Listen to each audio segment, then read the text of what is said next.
The rain came sideways off the cove that afternoon, the kind of cold March rain that does not fall so much as it hunts, finding every loose seam in a wool cardigan and every unsealed stitch in a boot. Clara June Merrick stood at the end of a gravel spit in Sawyer's Landing, Maine, with a canvas shoulder bag she had sewn herself 3 summers before and $10 folded 3 times in the inside pocket of that bag.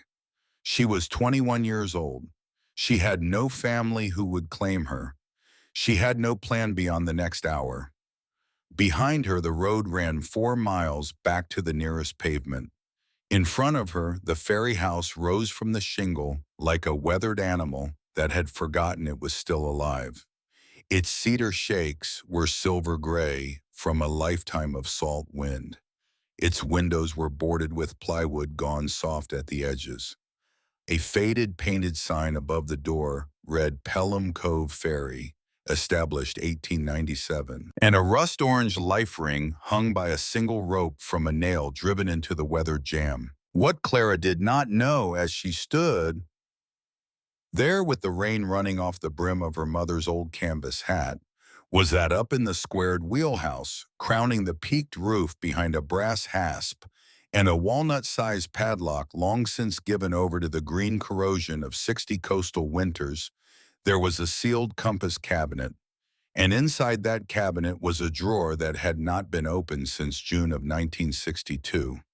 And inside that drawer was a thing that was about to change the whole arc of her life. But to understand what it meant, the thing in that drawer, you have to understand what Clara had already lost to get there. You have to understand the women who had sown and saved and waited before her. You have to understand the man who had crossed the ocean to father her. And you have to understand why on a wet Tuesday in March, a young homeless woman had $10 in the brass compass of a dead fisherman and nothing else in the world, and why that was enough. Clara came from a line of women who had worked with their hands for as long as anyone could remember. Her great-grandmother, a woman named Beatrice Hollis, had taken in piecework in a tenement in Fall River, Massachusetts in the 1930s, bent over a treadle singer by the light of a kerosene lamp, because the building on the 5th floor was not yet wired for electricity. Beatrice had worked for a garment contractor who supplied the big department stores in Boston, and she had turned out the lining of men's suit jackets by the piece at 3 cents a lining, and she had raised her daughter in a one-room flat above a cigar maker whose cough came up through the floorboards at all hours of the night. Clara's grandmother had inherited that machine when Beatrice died in the winter of 1951, and she had carried it with her to another mill town, and she had raised 4 daughters on it in a 2-room flat over a butcher shop, hemming trousers and turning collars, and taking in the side seams of Sunday dresses for the church ladies who paid her in quarters and in gratitude, and sometimes in jars of preserves instead of cash. Clara's mother, Opal Merrick, had inherited the singer in turn when her own mother died in the winter of 1994, and Opal had carried that machine with her to a mill town in Vermont called Coldwater, where she had set it up on a kitchen table in a narrow 2nd-floor apartment above a laundromat on Birch Street, and had gone to work mending what other people had given up on. Opal could blind stitch a hem so cleanly that the seam disappeared into the weave. She could save a button that had torn loose by sewing it back through the ghost holes left in the fabric, so the button sat exactly where the coat remembered it. She could patch a child's winter coat with scraps from the remnant bin so carefully that the patches looked like part of the original pattern. She worked for the funeral parlor across the river, taking in the last suits of men who would never need them altered again, carrying the clothes home on Friday evenings, wrapped in brown paper, and returning them on Monday mornings, pressed and folded, so that the widows would not have to look twice at the garment to know it was ready. She worked for the church ladies who brought her their daughters' confirmation dresses, and she worked for anyone in Coldwater who knocked on her door with a torn thing and a few dollars and the hope that Opal could make it whole again. Opal kept a tin box on the kitchen windowsill labeled in pencil in her own careful hand. For the month after this one, into that box she dropped whatever change was left at the end of each week. Sometimes it was $1, sometimes it was only a quarter, sometimes it was a dime and 2 pennies. And when the electricity bill came due, there was always just enough, and when the electricity bill did not come due, the coins sat in the box and did not feel the urgency of being spent, because Opal understood that the purpose of money was not to be spent, but to be ready. She kept a second list taped to the inside of the kitchen cupboard door. It was a list of everyone who had ever done a kindness for them. The neighbor in apartment 3, who had lent them a space heater the winter the furnace failed, and had refused to take it back when Opal had tried to return it in April. The diner owner on the corner of 3rd and Maple, who sent home leftover bread on Sunday nights, because his conscience, he said, would not let him put good bread into the dumpster. The old woman at St. Columba's, who had passed Clara a wool coat one October, with no questions asked and no expectation of thanks, only a small quiet nod, and the suggestion that the coat had been her own daughter's and had been sitting in a closet for many years and needed to be worn by someone who would use it. Opal wrote the names down so she would remember to repay the kindnesses if she ever could.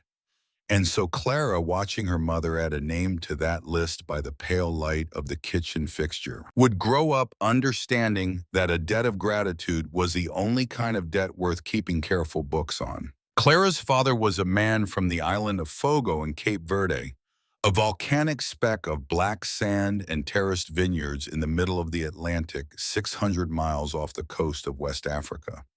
His name was Anselmo Merrick, and he had come to New Bedford in the winter of 1996 with a cousin who knew a man who knew a captain. He had worked the scallop boats out of that harbor for nearly a decade, mostly on a deep-water dragger called the Mary Constance that ran 7-day trips to George Bank and came home with her decks piled high with wire baskets and her crew walking on legs that had forgotten what solid ground felt like. He met Opal at a church social in the spring of 2002 at St. Columba's in Coldwater, where Opal's aunt was visiting from New Bedford and had brought the Cape Verdean fishermen along because he knew nobody in Vermont and it seemed a kindness to invite him.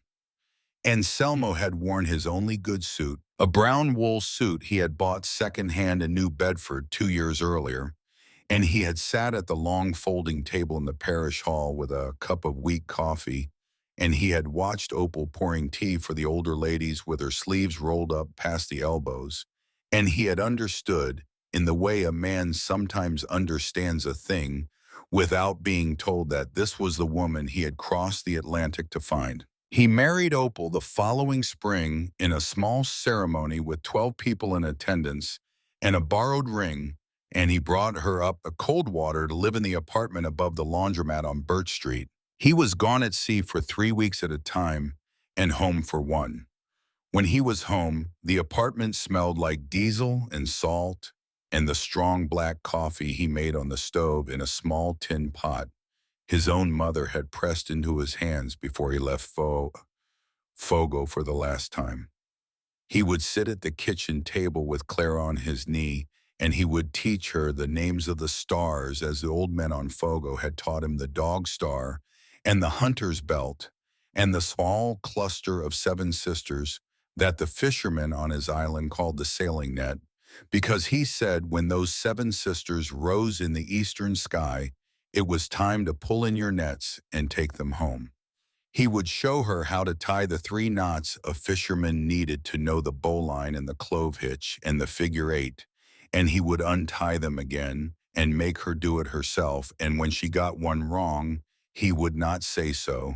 He would only untie it again and hand her the rope and wait. He carried a brass ship's compass on a worn brass chain in the inside pocket of his canvas work jacket, And he would let Clara hold it sometimes, and he would say in his quiet, accented English that this compass had belonged to his own father and to his father's father, and that the man who had owned it before either of them had been a merchant sailor in the North Atlantic in the First World War, who had come home to Fogo with a story he did not often tell, but that the compass had been his and had gone into the water with him once and had come back out of the water with him, and that as long as you knew which way was north, you were never truly lost, no matter how dark the sea got around you.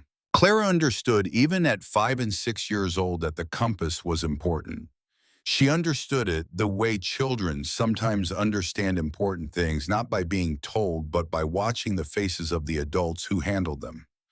When her father took the compass out of his jacket pocket and set it on the kitchen table, her mother always stopped what she was doing for a moment, and the kitchen grew quieter, and the compass sat between them on the oilcloth like a small, patient object that knew more than either of them did. On the last night before the February trip of Clara's ninth year, Anselmo set that jacket over the back of the kitchen chair as he always did, and for the first time in all the years Opal had known him, he forgot to take it with him in the morning.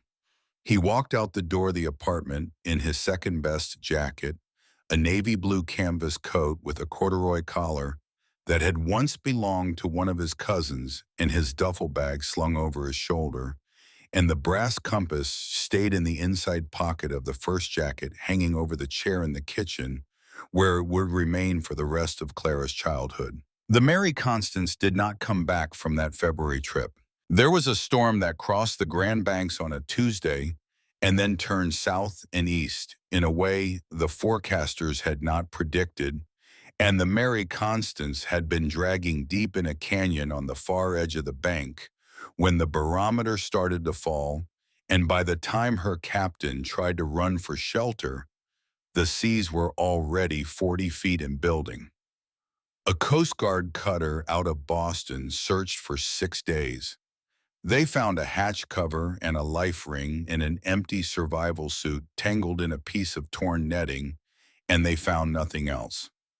On a Thursday morning in the last week of February, a man in a dark blue Coast Guard uniform came up the narrow wooden stairs to the apartment above the laundromat on Birch Street and stood on the landing with his cap in his hands and his voice lowered, and he gave Opal a folded paper, and he spoke the words he had been trained to speak. And Clara sat at the kitchen table with a half-eaten piece of toast in her hand and did not move until the man had gone back down the stairs and out into the gray February light. Opal did not cry in front of her daughter.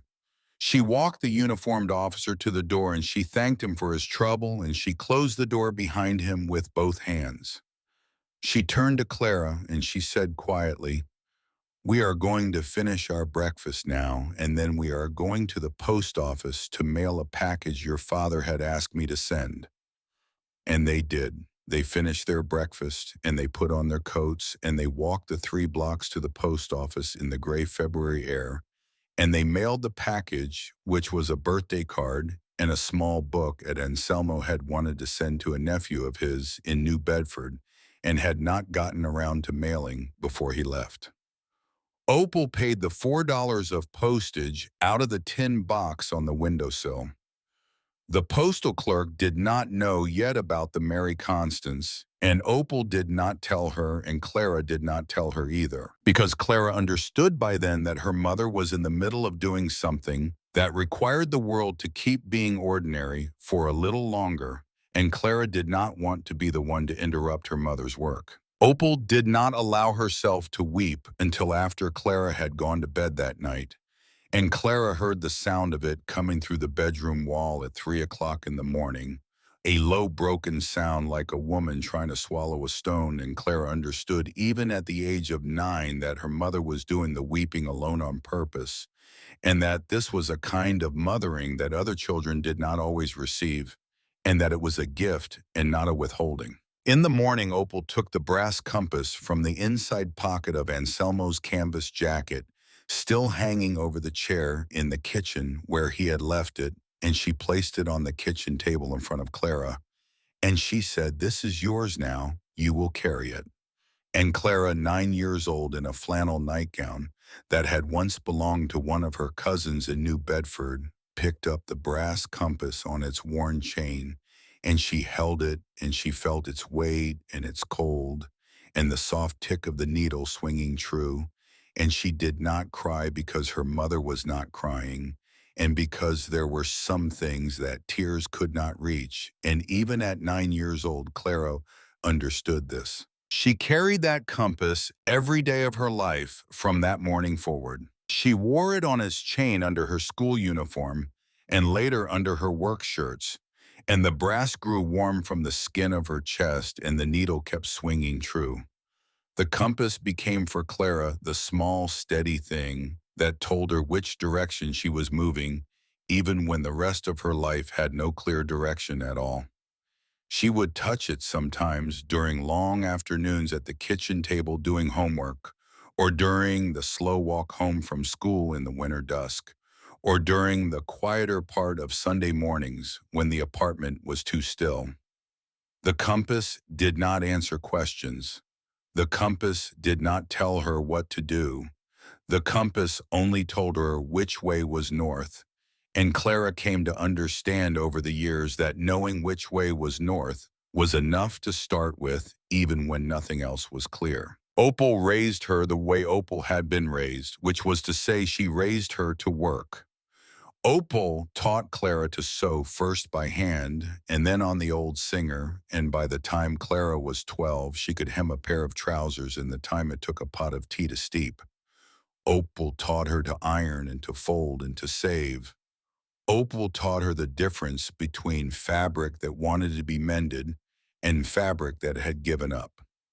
Opal taught her how to thread the old singer without looking how to wind a bobbin, so the tension was even how to identify the weight of a thread by rolling it between thumb and forefinger. Opal taught her that there were two kinds of people in the world, those who made things and those who bought them, and that a woman who could make things was never fully at the mercy of the people who bought them. Opal taught her the list on the cupboard door and added names to it and explained each name when she added it so that Clara would know whom they owed and why. Opal got sick in the fall of Clara's 17th year. It was a slow sickness at first, the way those sicknesses usually are, a cough that would not leave, a weight that fell off Opal's shoulders and hips in pieces over the course of the winter. By the time the clinic in Burlington finally gave it a name, there was very little anyone in that clinic or any clinic could do. Opal came home from the last appointment in a taxi she could not quite afford and sat down at the kitchen table and told Clara in the same quiet voice she had used 9 years earlier about finishing their breakfast that they should probably begin to make some arrangements. Clara left her senior year of high school in March of that year. She had been on the track to graduate in June, and her homeroom teacher had written letters of encouragement about her essays in the fall, and there had been vague adult mentions of community college, and all of it simply fell away in a single afternoon when Clara understood that her mother was going to die and that the arrangements her mother had mentioned were not the kind of arrangements that other people could make. Clara sat beside her mother's bed, and she read aloud from a battered paperback of Willa Cather stories that Opal had kept on the shelf since her own girlhood, and Opal would close her eyes and listen, and sometimes she would smile at a line she had not heard in 30 years, and sometimes she would ask Clara to read a particular passage again. In the last week, Opal was mostly too tired to talk. But on a Monday evening in April, with the Vermont light going to blue and silver outside the apartment window, she opened her eyes and looked at her daughter, and she said quietly, "Do not be afraid of the quiet places, Clara. They remember. They will take care of you if you let them." Clara did not understand what her mother meant by that. She would not understand it for another 4 years. Opal also said that same evening, a few minutes later, after Clara had thought she had gone back to sleep, "I never paid back most of the list on the cupboard door." I am sorry about that. Some of those people will not live long enough for you to repay them either. But Clara, the list does not stop. You add names to it. You keep it going. The names on the list are more important than the repayment. Do you understand me? Clara said she understood, although she only half did. Opal died on a Tuesday morning in April of Clara's 18th year. The rent was due on Friday. Clara did what Opal had taught her to do, which was to go to work. She got a job bussing tables at a diner called Della's Kitchen on the east side of Coldwater, a weathered brick building on the corner of 3rd and Maple that had been a diner under 3 different names since 1968. It was run by a woman named Della Kowalski, who was 56 years old and who ran the kitchen with her sleeves rolled up past her elbows and her graying hair pinned in a loose bun at the nape of her neck. Della was the widow of a man named Stanley Kowalski, a longshoreman from the docks in Portland, Maine, who had died in 2014 of a heart attack in the parking lot of a union hall, and Della had been running the diner alone in the 7 years since. She did not hire Clara out of pity. She hired Clara because Clara had come in on a Wednesday afternoon at 3 o'clock with clean boots and a polite handshake and had asked for any work inside or outside the building that Della had to give.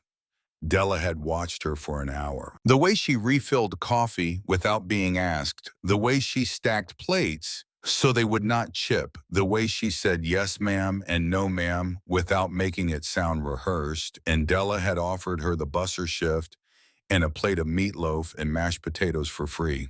Clara also cleaned rooms at a motel out by the interstate, the Coldwater Starlight, where the owner paid cash on Fridays and asked no questions about tax forms. She worked the motel shift in the mornings from 6 to 10, and she worked the diner shift in the afternoons and evenings from 3 to 9. For nearly 3 years, she kept her head down, and she kept the apartment above the laundromat on Birch Street even as the rent climbed and the landlord changed twice, and the laundromat downstairs closed and was replaced by a vape shop whose neon sign buzzed through the floorboards of her bedroom at night in a low electric pulse she learned to sleep through. She saved what she could. She kept her mother's tin box on the kitchen windowsill and added to it what was left at the end of each week, sometimes $1, sometimes only a quarter. She added names to her mother's list on the cupboard door. The first name she wrote in her own hand was Della Kowalski. The letter came on a Tuesday in February of Clara's 21st year. She found it taped to the door of the apartment when she came home from the motel shift at 7 in the evening. The tape was the cheap kind that leaves a yellow adhesive residue on paint, and Clara would find herself 3 days later still picking at the residue with her thumbnail without quite realizing she was doing it. The envelope was flat and white and unaddressed. Inside was a single sheet of printer paper with one short paragraph and a printed name at the bottom and no signature. Notice of termination of tenancy. This building has been acquired by Northfield Hospitality Group, LLC, for conversion to short-term vacation rental units. Your tenancy is terminated effective March the 31st. You have until that date to vacate the premises. No extensions will be granted. No forwarding address will be maintained. Please leave the keys in the kitchen upon departure. The printed name at the bottom was unfamiliar, and beneath it was the address of a property management office in Burlington. Clara read the letter twice. She went back downstairs and she tried the front door of the building to make sure the locks had not already been changed. They had not. She went back up to the apartment and she sat on the edge of her bed for a long time, and she looked at the photograph of her parents on the dresser, a picture taken in front of the Mary Constance when Clara was 4 years old, her father's hand resting on her shoulder, and her mother standing beside him in a blue cotton dress that had once been yellow. Her mother's tin box was still on the kitchen windowsill. Clara got up and walked over to it and lifted the lid. It held $6.82. She sat down again on the edge of the bed, and she held the brass compass on its chain in her closed hand for a long time. The needle swung and settled and pointed the way it had always pointed, north, through the bedroom wall, through the vape shop's neon sign, through the frozen February streets of Coldwater, north towards somewhere Clara had never been. On the third morning after the letter arrived, Clara walked 2 blocks down Birch Street and across the river to the office of the property management company that owned the building the laundromat used to be in. She wanted only to ask for an extra 2 weeks. She could pay for the weeks. She would give her word. The office was a single room above a tax preparer's storefront, and the woman behind the desk was young and bored and had a ring of 4 small brass keys on her belt. She looked up from her computer when Clara came in, and she said, "What?" And Clara said, "I'm here about the Birch Street building. I need an extra 2 weeks to find a place I can pay." The young woman sighed, and she reached for a clipboard on the wall, and she ran her finger down a list, and she said, "Yeah, that's not going to happen. The whole block is being converted. It's already sold to a group out of Boston. The owner doesn't do extensions. Sorry." Clara asked who the owner was. The young woman turned the clipboard around so Clara could see the top of the page. The name at the top of the ownership column was a holding company, and Clara did not recognize the holding company, but underneath the holding company was the name of its principal, a man in his late 40s from the nearest larger town, and that name Clara did recognize because that name had been on the list inside her mother's cupboard door for 12 years. He was the son of the old woman at St. Columba's who had given Clara the wool coat in the October she was 9. He was the son of a kindness. Clara looked at the name on the clipboard, and she thought about her mother's pencil writing the same name on a piece of masking tape in 2013, and she understood in that small, bright moment that not every debt of gratitude gets repaid in the direction you think it will. Sometimes the child of a kindness forgets. Sometimes the child of a kindness puts your whole block up for vacation rentals and goes home to a house on a lake and does not remember that his mother once gave a wool coat to a freezing child in a mill town. Clara thanked the young woman behind the desk, and she walked back across the river to the apartment, and she began to pack. She sold the Singer sewing machine to a woman in Burlington who collected vintage machines for $80. She sold the kitchen table and the 2 matching chairs and the little lamp with the pleated shade to a used furniture store on the edge of town for another $45. She gave her mother's Willa Cather paperback to Della at the diner because Della had asked about the stories more than once. She kept the list on the cupboard door, peeled the tape off carefully with a butter knife, folded the list twice, and tucked it into the inside pocket of the canvas bag she had sewn herself the summer after her mother died. She packed 2 changes of clothes, her mother's wool cardigan, the photograph of her parents in front of the Mary Constance, and her father's brass compass on its brass chain. Everything else she left in the apartment for whoever came next. She slept 2 nights in the back booth of Della's kitchen after she turned the keys in at the apartment on Friday the 31st. Della did not charge her for coffee.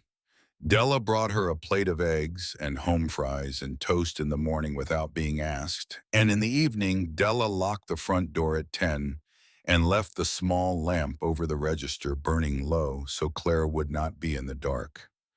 Della did not ask questions. Della had not asked questions the first day either. On the third morning, which was a Sunday, Della came in at 5:30 and started the coffee and started the griddle, and she slid a folded copy of a regional newspaper across the counter to Clara, and she tapped a small notice near the bottom of the classified page with one short finger that had a small burn scar across the knuckle from 40 years of kitchen work. "Look at this," Della said. "Down East Maine, the county is trying to clear some old buildings off the tax rolls." Clara read the notice. It was from a place called Thornwick County on the far eastern coast of Maine, and it listed 6 abandoned properties being sold for nominal fees to clear them off the tax rolls. An old Grange Hall in one town, a one-room post office in another, a fire watch tower on a ridge, a salt shed, a barn on a hayfield, and at the bottom of the list, an old ferry house on a stretch of cove called Sawyer's Landing, with a note that said it had been closed since the Thornwick Bridge opened in the spring of 1962. Price $10. A ferry house, Clara said. Della did not answer right away. She poured herself a mug of coffee, and she stood across the counter from Clara, and she looked at her a long moment with an expression Clara could not quite read. Then Della said quietly, "I used to work at the VA hospital in Boston in the early 90s. I was a nurse's aide there before Stanley and I bought the diner. I took care of a lot of old men from a lot of old wars." Clara looked up from the newspaper. Della went on, still quiet. "There was a name in the Thornwick County listing I read in the paper last Sunday. A name I remembered from a file I'd seen once a long time ago when I was working a late shift and was looking for something else. The man was already gone by the time I saw the file. He'd been a patient there in the early 60s briefly and then discharged. The name on your notice there at the top of that ferry house listing where it says former keeper. That name, Whitcomb, I recognized it when I saw the paper." Clara looked down at the newspaper. The notice at the bottom of the page did indeed list the former keeper of the ferry house. A line item in small print. Whitcomb Thaddeus G. Keeper of Record, 1921 to 1962. "I'm not saying it means anything," Della said. "I'm just saying I remember the name. He had a Purple Heart citation in his file from the first one, the big first one, which would make him a very old man by the time I was looking at the file, and he's surely gone now. But I remember the name, and I wanted you to know." Clara did not know what to say to this. Della did not seem to expect her to say anything. Della reached into the pocket of her apron, and she took out a folded $20 bill, and she pressed it into Clara's hand, along with the newspaper. "10 for the building," Della said. "10 for the road. And you call me when you get there so I know you're alive. Do you hear me?" Clara nodded. She could not speak for a moment. She put the $20 bill in the front pocket of her canvas bag where she would not forget it. The bus from Coldwater to Portland took 7 hours. The bus was half empty, a regional Greyhound that stopped in every small town along the way, and Clara sat by the window with her canvas bag in her lap and watched the winter landscape of Vermont give way to the winter landscape of New Hampshire, and then the winter landscape of Maine. Brown fields, black spruce, the white shoulders of mountains that Clara had only ever seen on postcards in the diner. She slept in short stretches, her forehead against the cold glass of the window, and she woke each time the bus pulled into another small station, and she watched strangers get on and off. And she understood, in a way she had not understood, on her previous few bus trips, that travel was mostly the experience of being a stranger among other strangers, and that there was a kind of peace in that which a person did not always find at home. From Portland, a smaller bus ran north and east, through towns whose names Clara had never heard, each one smaller than the last. Through Brunswick and Bath and Rockland and Belfast and Ellsworth, through pine stands and blueberry barrens and inlets where fishing boats lay at their moorings like sleeping animals, through fog that came up from the water in the afternoons and wrapped the road until the bus driver slowed to a crawl and flicked his headlights to low beam. By the time the smaller bus reached the last stop, Clara was the only passenger left. The driver, a man in his 60s with a gray beard and the broken knuckles of someone who had worked outside his whole life, led her off at a crossroads in the drizzling dusk and pointed down a dirt road that ran toward the water. "County office is 2 miles down," he said. "White building on your left. Ferry House is another 3 past that. Watch for the cove. You'll know it when you see it. Clara walked. The drizzle became a steady cold rain within the first half mile. The wool cardigan grew heavy on her shoulders, and her boots soaked through at the laces, and the canvas bag pulled on her shoulder with the wet weight of everything she owned. The road bent around a stand of black spruce whose lower branches were hung with old man's beard, a gray lichen that looked like tattered cloth, and then the land fell away, and there was the cove, a gray curve of water under a gray sky, gulls wheeling low. The smell of salt and seaweed and old wood and something else underneath, something colder and older. The smell of a place that had been here a long time before Clara's father had crossed the Atlantic and would be here a long time after anyone alive today had stopped crossing anything. Clara stopped on the road and she looked at the cove. She had never seen the ocean from the land before. Her father had worked it, and her father had died in it, and she had grown up holding the compass that had ridden in his jacket pocket across 3 generations of Atlantic crossings.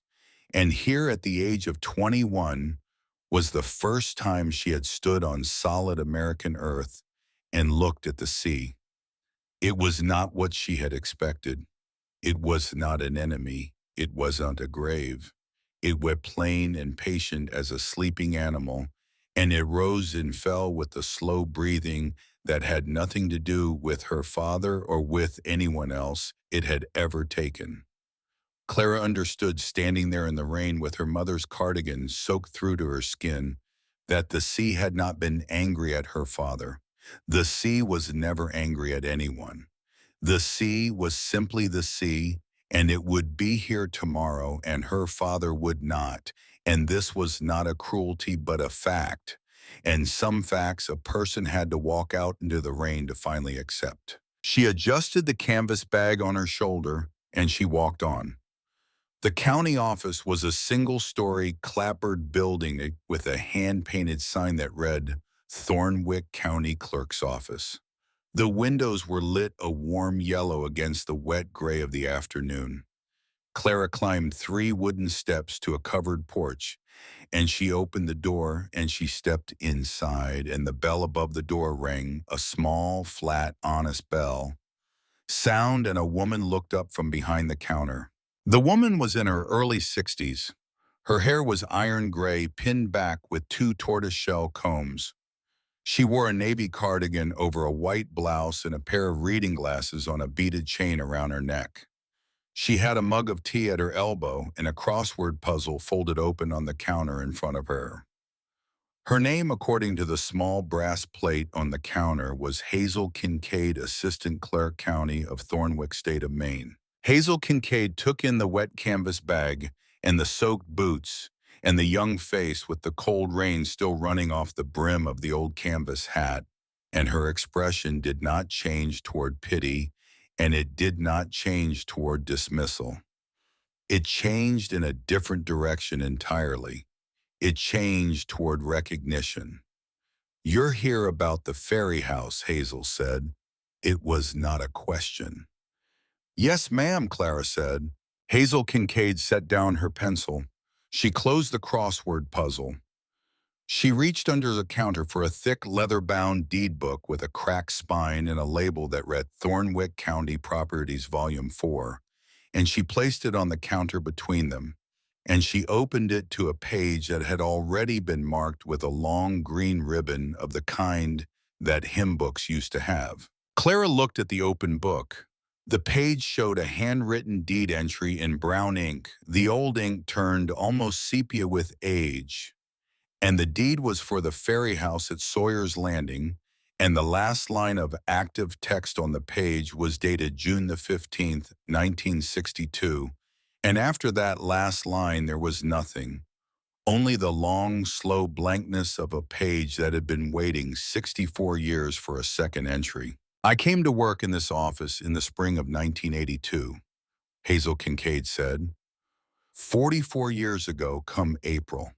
The woman who trained me was called Miriam Beale, and she had worked in this office since 1957, and she trained me on this book among others. And on my first week, she showed me this page. And she said to me, Hazel, one day, someone is going to walk in here asking about this property. And when they do, you are going to open to this page and you are going to let them sign it. And you are not going to make it complicated. And you are not going to ask them to prove anything. And Miriam told me she had been waiting for that person since 1962, and now she was passing the waiting on to me. And I have been waiting in her place for 44 years. Clara did not know what to say. Hazel Kincaid picked up her pen. She dipped it in a small bottle of ink at her elbow, the way they did not do in most county offices anymore, because most county offices had gone to ballpoints and computer forms a long time ago. But Thornwick County had not quite gotten around to throwing out the old ink, and Hazel Kincaid had not quite gotten around to throwing out the old pen. She held the pen out to Clara across the counter. "Sign here," she said, "and here, and here." Clara took the pen. Her hand was shaking a little from the cold and from the walk and from something else that was not cold and not walking.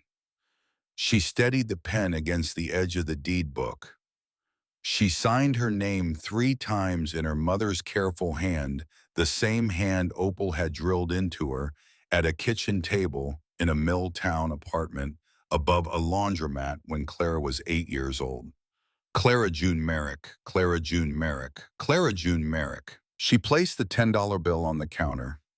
Hazel Kincaid picked up the bill, folded it once down the middle, tucked it into a metal cash box under the counter, and stamped the deed with a heavy brass stamp that made a soft, flat sound against the paper. The same sound Clara would later learn that it had been making in that office since 1929. "It's yours," Hazel said. She handed Clara a brass key on a leather fob.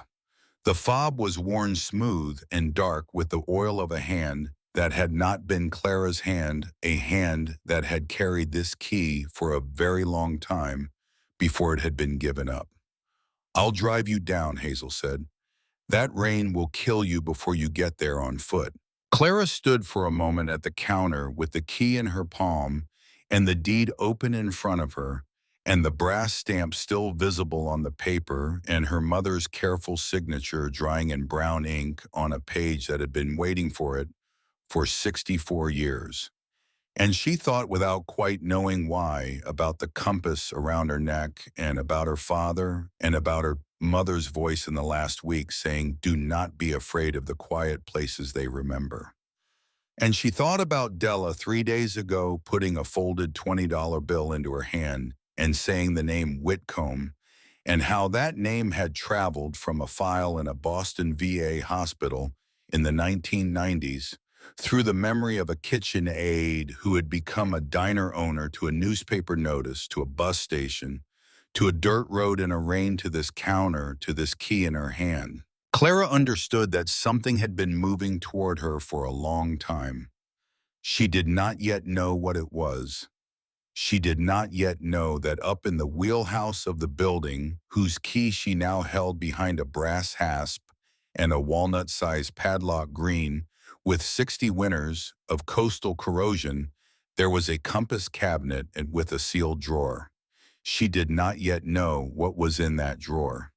She did not yet know the name of the man who had put it there, or what he had written, or what he had lived through, or how his life and her great-grandfather's life had once touched in salt water, in a year neither of them had lived to see the end of. All Clara Merrick knew, standing at the counter in the Thornwick County Clerk's office on a wet Tuesday afternoon in the March of her 21st year, was that for the first time since her mother had died, she had a key in her hand and a door that was hers and a roof that would be over her head that night. And that was enough to start with. Everything else that the Cove had been holding for her across 6 decades of patient gray water would come in its own time. The Ferry house had waited this long. It could wait one more night for her to find the drawer. Hazel Kincaid took her raincoat down from a peg by the door. She picked up her keys from a hook beside the peg. She turned off the small, green-shaded lamp over the counter, and the office went to the gray, even light of a wet afternoon, and she opened the door for Clara, and she held it open, and the bell above the door rang its small flat bell, sound a second time, and Clara June Merrick, 21 years old, a seamstress's daughter and a fisherman's daughter, walked out of the Thornwick County Clerk's office into the rain toward a building that had been holding its breath for her for 64 years. Hazel Kincaid drove a dark green Ford pickup truck that she had owned since 1998 and that she maintained the way a woman maintains a thing she intends to be buried with. The cab smelled faintly of pipe tobacco, though Hazel did not smoke, and of the wool blanket folded on the bench seat between them, and of the cold, wet outside air that came in through the vent on the dashboard. Hazel drove with both hands on the wheel and with the patient, unhurried attention of a woman who had been driving this same 3-mile stretch of county road for 44 years, and who knew every frost heave and every soft shoulder and every place where a deer might step out of the spruce at dusk without warning. They did not speak much on the drive. Hazel asked Clara if she had eaten, and Clara said she had eaten a sandwich on the bus that morning, and Hazel nodded once and did not push it. The road bent, and the cove came and went behind the trees, and then opened up again, and the rain on the windshield came in sheets the wipers could not quite keep up with, and Clara held the brass key on its leather fob in her right hand the whole way and did not set it down. The gravel spit came into view at a bend in the road where the spruce fell away. Hazel slowed the truck. The Ferry house stood at the end of the spit where the gravel ran out, and the cove took over a 2-story building of silver-gray cedar shakes with a peaked roof and a squared wheelhouse rising from the center of the roof like a small square crown. A covered waiting porch wrapped the seaward side. The windows were still boarded with plywood gone soft at the edges. Below the building, the old ferry slip sloped into the water, its pilings green with weed and barnacle, the wooden planking long since surrendered to the tide. Hazel pulled the truck up as close to the building as the gravel allowed. She did not cut the engine right away. She sat for a moment with her hands on the wheel, and she looked at the ferry house through the wet windshield.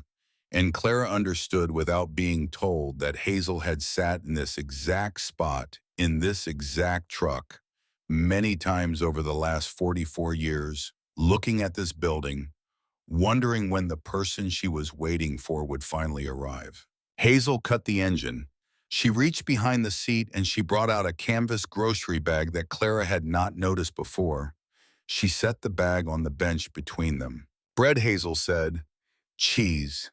Apples, a jar of my sister's blueberry preserves, matches, a candle, a can of coffee, and a small enamel pot to boil it in. The kerosene lantern in the back room still has fuel in it, or it did the last time anyone checked, which was 11 years ago, but I put a fresh bottle of lamp oil in there too, just in case.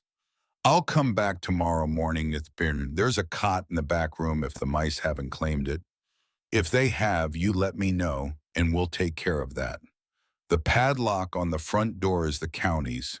This key opens it. It also opens the padlock on the back door. The other locks inside the building are yours to figure out. She paused. She looked at Clara across the bench seat with an expression that held no sentiment and no drama. Only the plain, honest attention of a woman handing over a responsibility. The building has been waiting, Hazel said. Let it take care of you tonight. Tomorrow you and I will start figuring out the rest.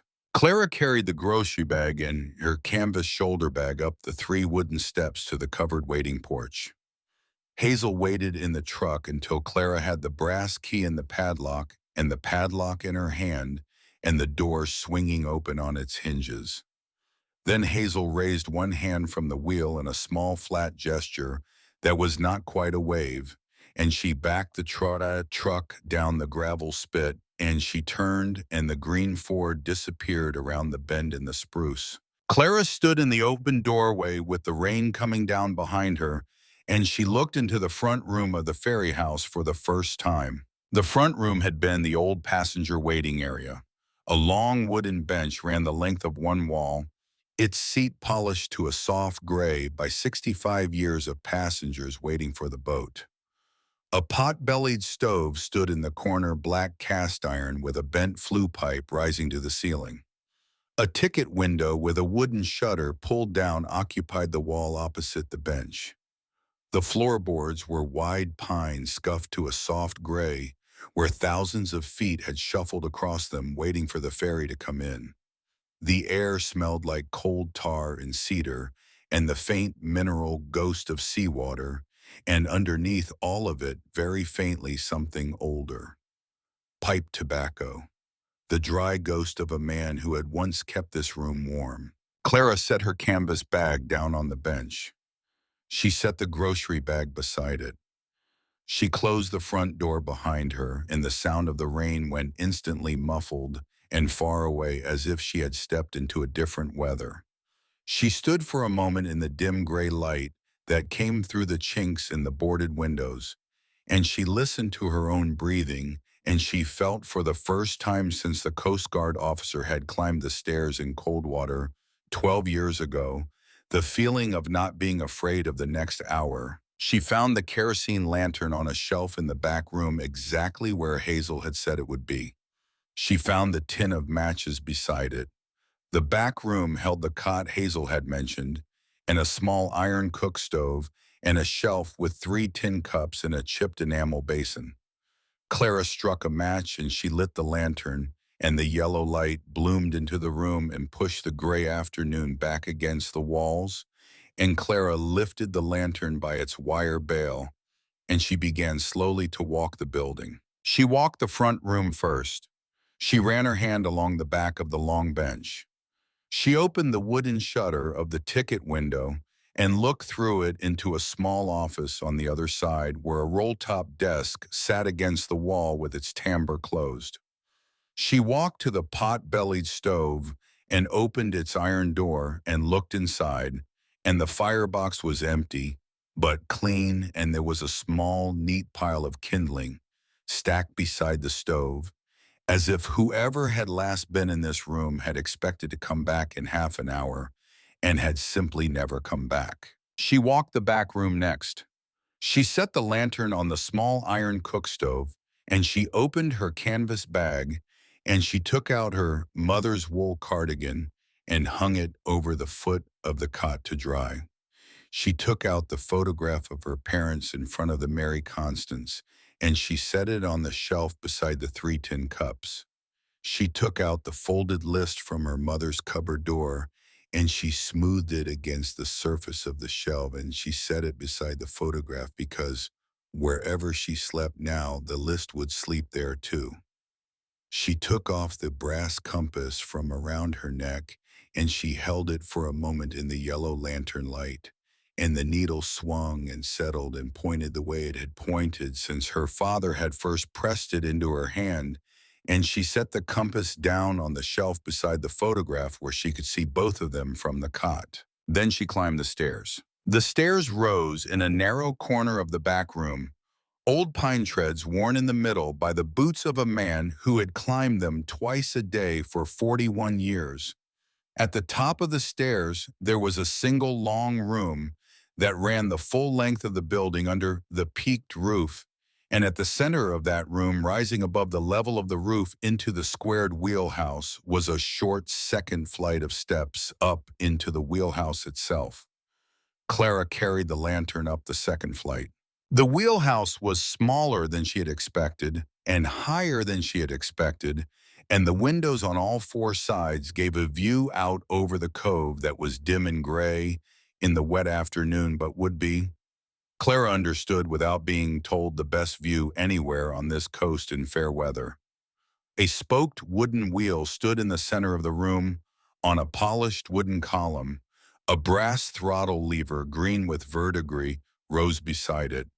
A speaking tube in a corroded brass fitting ran down through the floor to the engine room below, and against the forward wall beneath the forward windows, a tall cabinet of oiled oak was built into the wall, a cabinet shaped like a column with a glass dome on top.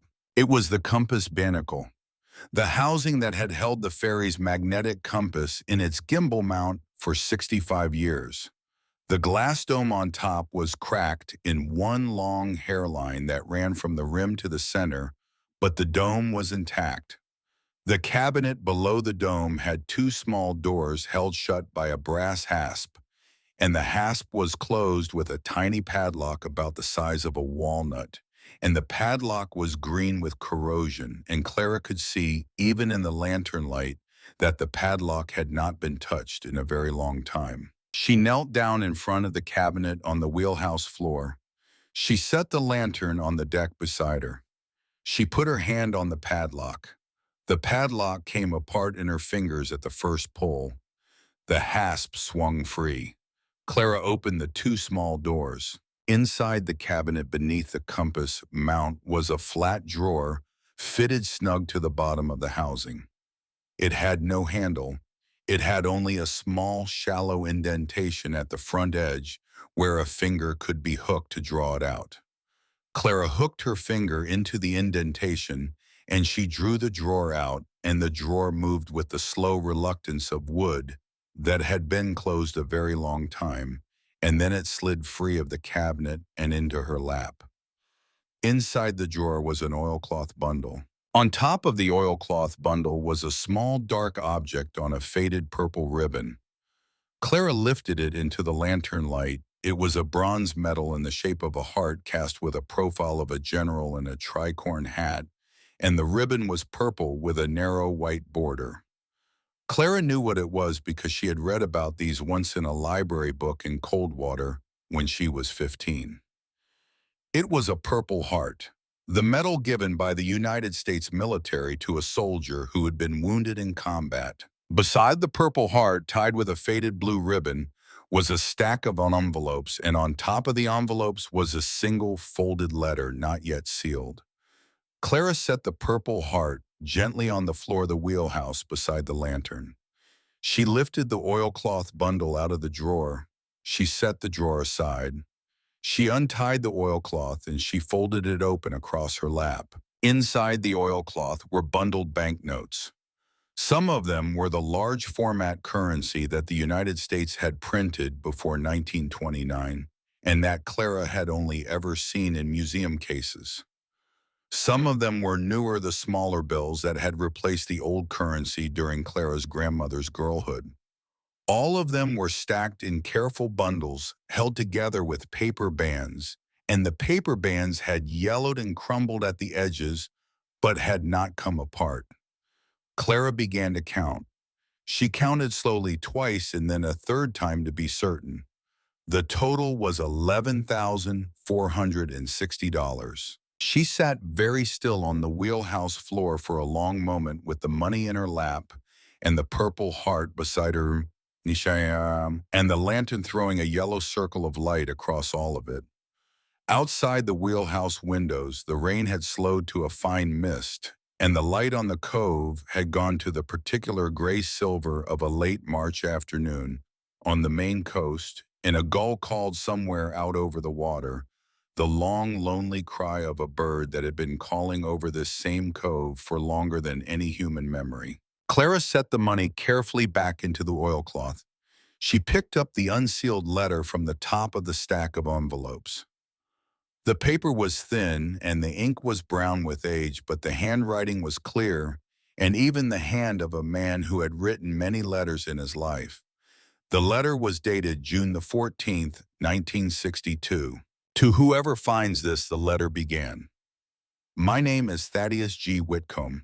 I have been the ferryman at Sawyer's Landing from 1921 until today. My father, Samuel Whitcomb, kept this boat before me from 1897 until 1921, and his hands built the slip you are standing on. Together we have carried the people of this county across this harbor for 65 years. Today, the new bridge 3 miles north opens to traffic, and the county has informed me that the ferry will not run again after Friday. I am 68 years old. My wife Abigail passed in the autumn of 1959 of a sickness that the doctors in Bangor called consumption, though I have always thought of it by its older name, lung fever, because that is what my mother called it when it took her sister in 1906, and I have never been able to hold new names in my mouth for old griefs. We were not given children. There is no one to pass this work to.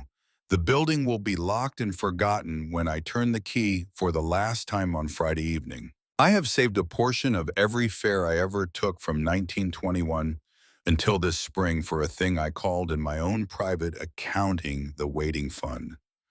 A ferryman spends his life waiting, waiting for the tide, waiting for the fog to lift, waiting for the last passenger on the last run. I meant the fund for a proper retirement that I now find I do not want. I am leaving it here in the compass cabinet because I believe that one day someone will come to this building who needs a beginning the way I once needed one. I came to this cove in 1921 with nothing but a badge suit and my father's name and a shoulder that had been reassembled by a Navy surgeon on a hospital ship in 1918, and that has never in 44 years let me forget the piece of German shell casing that the surgeon did not manage to get out of it. The ferry gave me a life. It gave me a wife. It gave me 41 years of mornings crossing the cove in the first light and 41 years of evenings crossing it again in the last. Let it give you a beginning, too. There is money in the drawer. There is a medal in the drawer. The medal is not mine to keep past my own lifetime because I did not earn it alone, because no man who came home from a shell earned it alone. You may keep it or you may give it back to the Navy. That is your choice. Only if you keep it, understand what it means. It means a man went into the water and another man went in after him, and the water did not take either of them that day, and the one who came out was for the rest of his life a keeper of the other man's life as well as his own. That is what the ribbon means. Nothing more and nothing less. Be kind to the building. Be kind to the cove. The gulls remember. The tide remembers. A waiting place is a kind of faith, and faith does not break just because the boat has stopped running. Yours truly, Thaddeus G. Whitcomb, Ferryman, Sawyer's Landing, Maine. June 1962. Clara sat on the floor of the wheelhouse in the yellow lantern light, and she read the letter twice and then a third time. She did not cry. Her mother had taught her that tears were a private weather and not always the right answer to a gift, and this was a gift, and she understood that what this gift asked of her was not grief but attention. She folded the letter carefully along its old creases. She placed it back on top of the stack of envelopes tied with the faded blue ribbon. She lifted the purple heart to her palm and looked at it for a moment. In the lantern light, the profile of the general in his tricorn hat, the faded purple ribbon with its narrow white border, and she thought about the sentence, "A man went into the water and another man went in after him," and she did not yet know what it would mean, but she understood that she was now in possession of a piece of that meaning and that she would have to earn the right to hold it. She carried the drawer down the stairs and into the back room where her lantern light was steadier, and she set everything out on the foot of the cot, the money in the oilcloth, the purple heart on its ribbon, the stack of envelopes tied with the faded blue ribbon, which she had not yet opened, the letter from Thaddeus G. Whitcomb, Ferryman, dated June the 14th, 1962. She said aloud to the empty room and to the gulls outside and to whoever might be listening, "Thank you, Mr. Whitcomb. I will try." Then she banked the kerosene lantern down to a low flame, and she lay down on the cot in her mother's wool cardigan, and she slept for the first time in 3 nights. the deep, dreamless sleep of a person who has found at long last a roof that belongs to her. Hazel Kincaid came back the next morning at 8:15, and the two of them spent the rest of that week and much of the following month making the Ferry house livable for the cold months ahead. Hazel knew a man 2 towns over who could come look at the well. She knew a lobsterman down the road who had cords of seasoned oak to sell. She knew a retired roofer in Ellsworth who owed her a favor from 1997 and who was willing to drive out with a young helper and look at the wheelhouse roof, which had lost half its shingles in a nor'easter sometime in the early 2000s and had been leaking onto the wheel itself ever since. Clara did not spend Thaddeus Whitcomb's money recklessly. She did not spend most of it at all.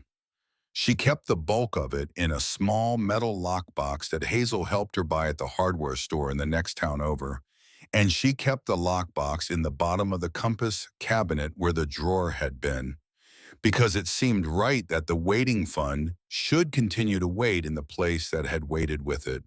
She spent the money in small, careful amounts.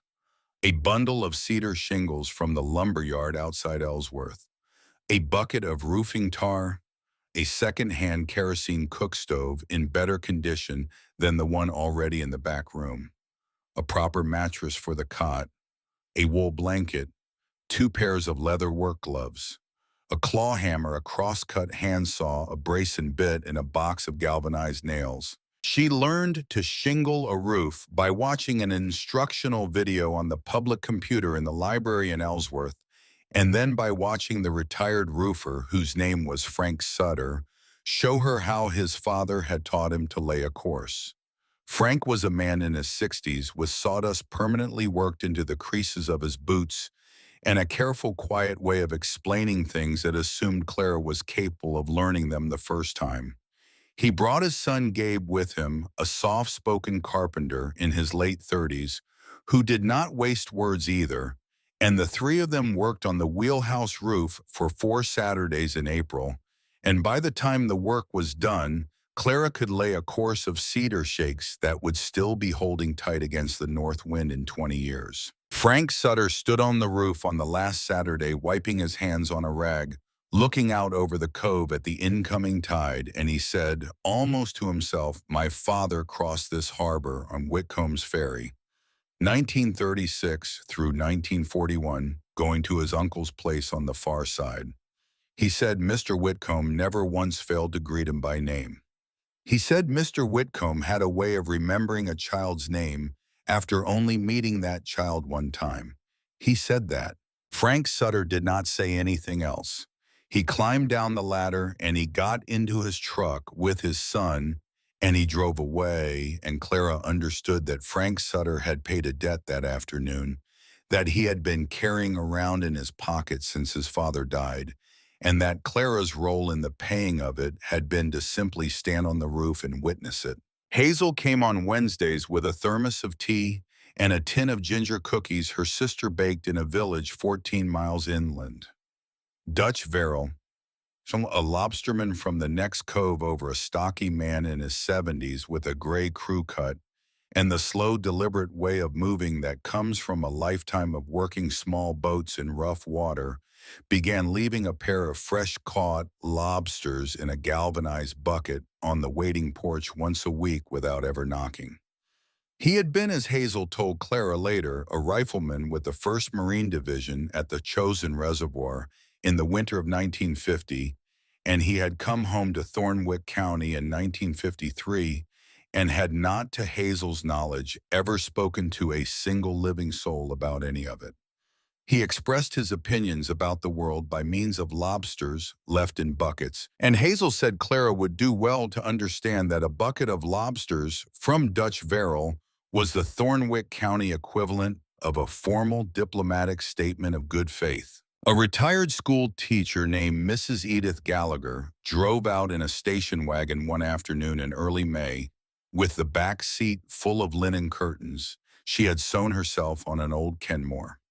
"Every house needs curtains," Mrs. Gallagher said, "to tell the light when to come in and when to stay out, and she would not let Clara pay her for them.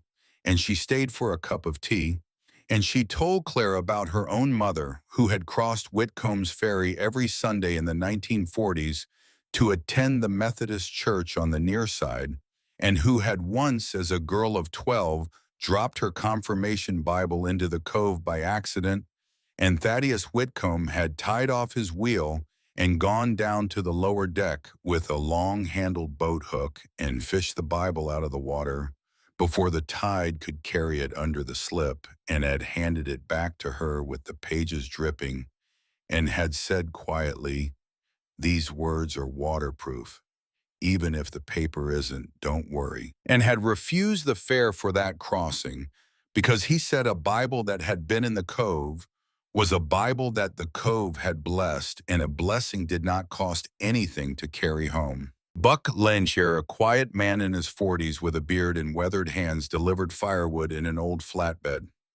Buck was a local woodsman, the son of a merchant marine who had served in the North Atlantic convoys in the Second World War, and he did not speak of his father often, but when he pulled up the first load of seasoned oak and got out of the truck and looked at the ferry house for a long moment before he began unloading, Clara understood that this building held a meaning for Buck that he was not going to put into words, and that she was not going to ask him to.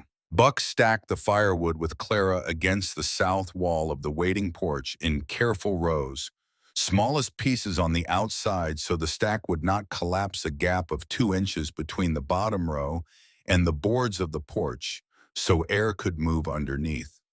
When the stack was done, Buck stepped back and he looked at it and he nodded once and he said, "That will hold," and then he got into his truck and he drove away, and he would come back every 3 weeks for the rest of the summer with another load, and he would never take more than half of what he would have charged anyone else. Clara began to understand that she had become, without having planned it, the caretaker of a building that a whole county had been quietly waiting to see cared for.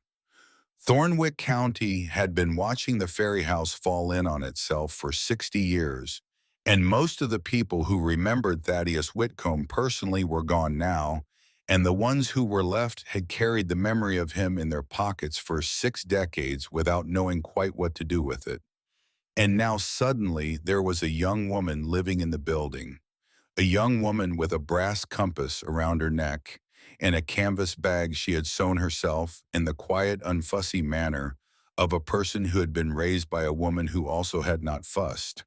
And the ones who were left could finally, after 60 years, take the memory of Thaddeus Whitcomb out of their pockets and set it down. The well was tested in early May by a man from the county health department who drove out in a truck with a small portable lab in the bed. He ran the water through 3 different tests, and he drank a full glass of it himself before he wrote his report, and he told Clara that the well was sound and had been sound probably the entire time, and that the hand pump Thaddeus Whitcomb had installed on it needed only a new leather gasket and a fresh coat of oil to be back in full working order. When Clara went to the hand pump to change the gasket, she found on the underside of the cast iron pump housing a small brass plate she had not noticed before. The brass plate was stamped with a serial number and with the words U.S. Navy Bureau of Supplies and Accounts, 1920.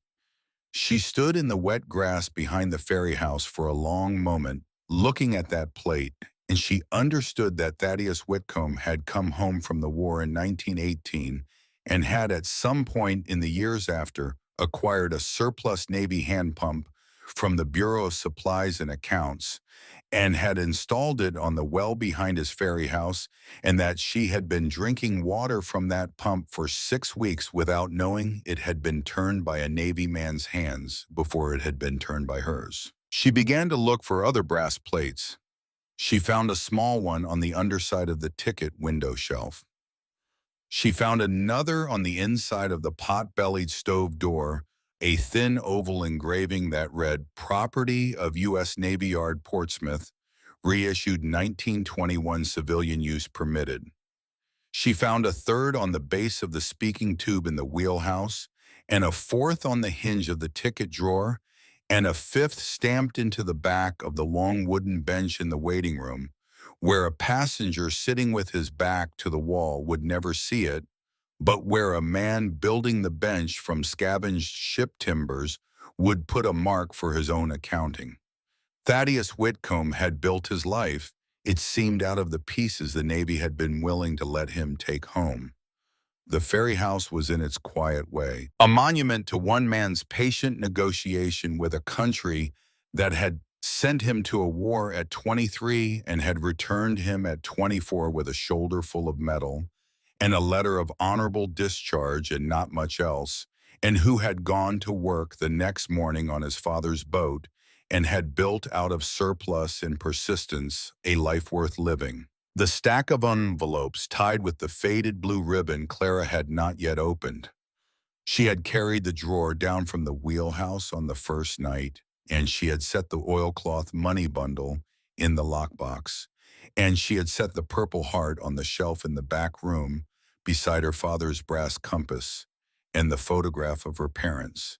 But the envelope she had left tied with the ribbon and set carefully at the back of the shelf, because she had understood without being told that the envelopes were the next conversation and that she was not ready for the next conversation yet. In late May, she untied the ribbon. The envelopes were love letters, all of them, from Thaddeus Whitcomb to Abigail Brenton of the village of Foss Corner, Maine, in the summer and autumn of 1925, when Thaddeus was 31 years old and 7 years home from the war, and had been running the ferry for 4 years, and when Abigail had been 24 and working as a school teacher in a one-room schoolhouse in Foss Corner, and when they had met at a church supper in Ellsworth in June and had written to each other all summer long, before Thaddeus had finally asked her in a letter dated the 18th of October whether she would consider crossing the cove with him on a permanent basis, which she had apparently agreed to do because there was one final letter in the stack dated December the 2nd, 1925, from Thaddeus to Abigail, thanking her for her acceptance of his question and telling her in words that were plain and unadorned and devastating what it meant to a man who had come home from a war, expecting to never again deserve such a thing, to be told at 31 years old that he was going to be loved for the rest of his life. Clara read the letters one evening in late May with the lantern low on the shelf and the kerosene cook stove warm against her back and her mother's wool cardigan over her shoulders. She did not read them quickly. She read them the way a person reads a prayer, with her finger following the words. She read about the June church supper in Ellsworth, where Thaddeus had first seen Abigail serving coffee to the older men, and where he had not been able to think of anything to say to her at the time, and had gone home that night and had written her a letter instead, because a page of paper had always been easier for Thaddeus Whitcomb than a spoken sentence. She read about their summer correspondence, Thaddeus writing from the Ferry house at the end of each day, Abigail writing from her schoolhouse at the end of each school week, the letters crossing the cove on Thaddeus's own boat whenever he happened to be carrying the mail for the postmaster, which was often, because Thornwick County had trusted him with the mail since 1922. She read about a day in late August when Thaddeus had taken a Sunday off and had crossed on someone else's ferry himself to visit Abigail in Foss Corner, and had sat in her mother's kitchen for 3 hours drinking tea and not saying very much, and had walked back to the near side of the cove with the feeling he wrote of a man who had just been shown a door he had not known was there. She read the October letter, the one in which he had asked the question. She read the December letter, the one that answered it. And when she was finished with the last letter, the one from December of 1925, she folded it carefully back into its envelope, and she tied the stack again with the faded blue ribbon, and she placed the stack back on the shelf at the back of the cabinet, and she sat for a long time on the edge of the cot, looking at the small yellow flame of the lantern and thinking about a man she would never meet who had at 31 years old written a sentence to a woman he loved that ended with the words, "If you will have me, I will carry you across this water every day of my life, in fair weather and foul, until there is no more water to cross. Clara thought about her father. She thought about her mother. She thought about the Mary Constance going down in the February storm of 2013, when she had been 9 years old and had sat at a kitchen table with a half-eaten piece of toast in her hand. She thought about Thaddeus and Abigail in the autumn of 1959, when the lung fever had come for Abigail, and about the 3 years afterward when Thaddeus had lived alone in the back room of this ferry house because the cottage a mile inland had become too quiet to stay in. She understood now whose cot she was sleeping on. She got up from the cot. She walked over to the shelf. She took down the Purple Heart on its faded purple ribbon. She carried it out through the back room and up the stairs and up the second flight into the wheelhouse. And she opened the doors of the compass cabinet, and she placed the Purple Heart on top of the lockbox in the bottom of the cabinet where it had waited once before for 64 years, and she closed the cabinet doors again. She stood for a long moment at the wheel, looking out through the forward wheelhouse windows at the cove and the last blue light of evening. A single gull hung in the updraft above the old slip, not flapping, only balanced a small white shape against the deepening sky. Somewhere across the cove, a lobster boat was coming in, late, its running lights just beginning to show against the gathering dark. Clara understood that there was still more to find in this building. There were boards in the walls she had not yet pulled down for repair, and floor joists she had not yet inspected, and a logbook that Hazel had mentioned once in passing, and that had to be somewhere because a man who had kept his fares for 41 years and had saved them in a compass cabinet was not a man who would have failed to keep a log. But the next discovery would come in its own time. Tonight, in the last blue light, Clara stood at the wheel of a ferry that no longer ran with the Purple Heart of a sailor who had come home from a war 108 years ago, resting in the cabinet at her knee, and the brass compass of her father, who had not come home from a storm 13 years ago, hanging from its chain around her neck. And she understood that the men in her life and the men in Thaddeus Whitcomb's life had all in their various ways belonged to the same water, and that the water was patient, and that it was keeping somewhere accounts that had not yet been settled. She did not yet know that in 2 weeks' time, a letter would arrive from a lawyer in Bangor, Maine, on behalf of a man named Harold Whitcomb of that same city, a grandnephew of Thaddeus by blood, who had read a small item in the Bangor paper about a young woman who had purchased a ferry house in Thornwick County for $10 and who had certain questions about the disposition of any personal effects or funds that might have been left on the premises. Clara did not know about that letter yet. She did not know that the first true cold of November was going to come earlier than usual that year, and that she was going to be tested in that first true cold in a way she had not yet been tested. She did not know most of all about the oilcloth-wrapped bundle that was still hidden behind the wheelhouse paneling, inches from where her hand now rested on the old spoked wheel, waiting for her to find it. All Clara knew in the last blue light of that May evening was that she had been sent to this cove by a chain of people she could not fully see, and that the cove had taken her in, and that the ferry house had given her what it had been holding for her, and that she had for the first time in her 21 years an address that was her own.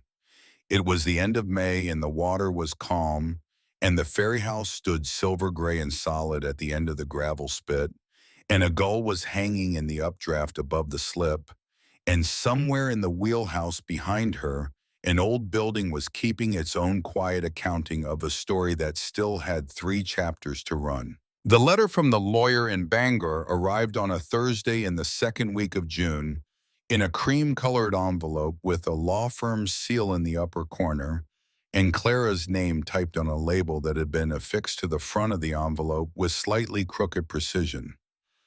Hazel Kincaid brought it out to the Ferry house with the rest of the week's mail in her green pickup truck, and she handed it to Clara on the waiting porch, with the plain observation that anything from a law firm in Bangor was probably not good news, but it was probably not unsurvivable either, and that Clara should make a cup of tea before she opened it because tea made most bad news about 20% smaller. Clara made the tea. She sat down on the long wooden bench in the front room with the lantern trimmed low, and Hazel sitting across from her on a wooden chair that Hazel had brought in from the back room, and she opened the envelope. The letter was 2 pages long, typed formal and unmistakable. A man named Harold P. Whitcomb, age 61, of Bangor, Maine, had become aware, through a small item in the Bangor Daily News, of the recent sale by Thornwick County of a certain Ferry House property, formerly in the keeping of his great-uncle Thaddeus G. Whitcomb, deceased. Mr. Harold Whitcomb wished to assert through his counsel that any personal property funds, heirlooms, or effects remaining on the premises at the time of sale were properly the inheritance of the Whitcomb family, of which Mr. Harold Whitcomb was the senior surviving member, and that Mr. Whitcomb would be visiting Thornwick County on the 20th of June to discuss the matter in person.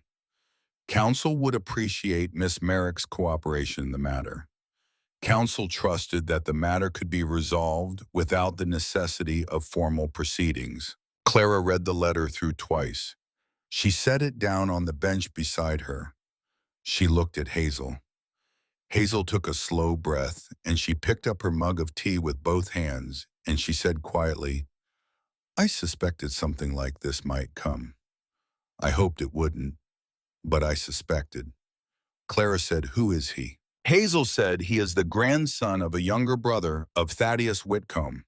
The younger brother, whose name was Elijah, left Thornwick County in 1928 and went down to Portland to work for a lumber concern, and he did well enough there, and he had a son named Paul, who did better than Elijah had, and Paul had a son named Harold. That makes Harold the grandnephew of Thaddeus. It's a real blood connection, Clara. The lawyer's letter has the relation right. It's just a distant relation. Harold has not, to my certain knowledge, ever set foot in Thornwick County in his entire adult life. He did not come to Abigail's funeral in 1959. He did not come to Thaddeus's funeral in 1971, when Thaddeus finally died in a small rooming house in Bangor, where he had been living for his last 8 years after he could no longer keep up the heating costs on this building. There were 6 of us at Thaddeus's funeral, Clara. Myself, Miriam Beale, 2 men who had ridden his ferry as children, a retired priest from Ellsworth, and the gravedigger. Harold Whitcomb was not one of those 6. I looked for him. He was not there. Clara sat with this for a moment. Then she said, "He wants the money." Hazel said, "Yes. He wants the money, and he will claim, I expect, that Thaddeus Whitcomb did not have the legal right to leave that money in a compass cabinet for a stranger to find, and that by state inheritance law, it belongs to the nearest surviving blood relative, and that the nearest surviving blood relative is him, and that you owe him. That is what he will claim." Clara said, "What do I do?" Hazel said, "We are going to go to the county office tomorrow morning, and I am going to show you something that I have been meaning to show you for 3 months and have been waiting, I suppose, until it was actually needed." They drove to the county office the next morning in Hazel's truck. Hazel unlocked the side door of the building with a key from her ring, and she led Clara through the counter area and down a short hallway to a storage room at the back of the building.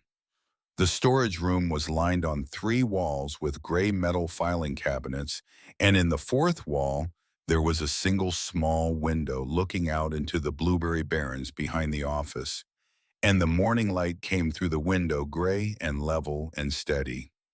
Hazel pulled open the 2nd drawer of the 3rd filing cabinet from the door, and she paged back through hanging files until she came to a thick manila folder with Thaddeus G. Whitcomb written on the tab in a careful black fountain pen hand that was not Hazel's hand. Miriam Beale put this folder together, Hazel said.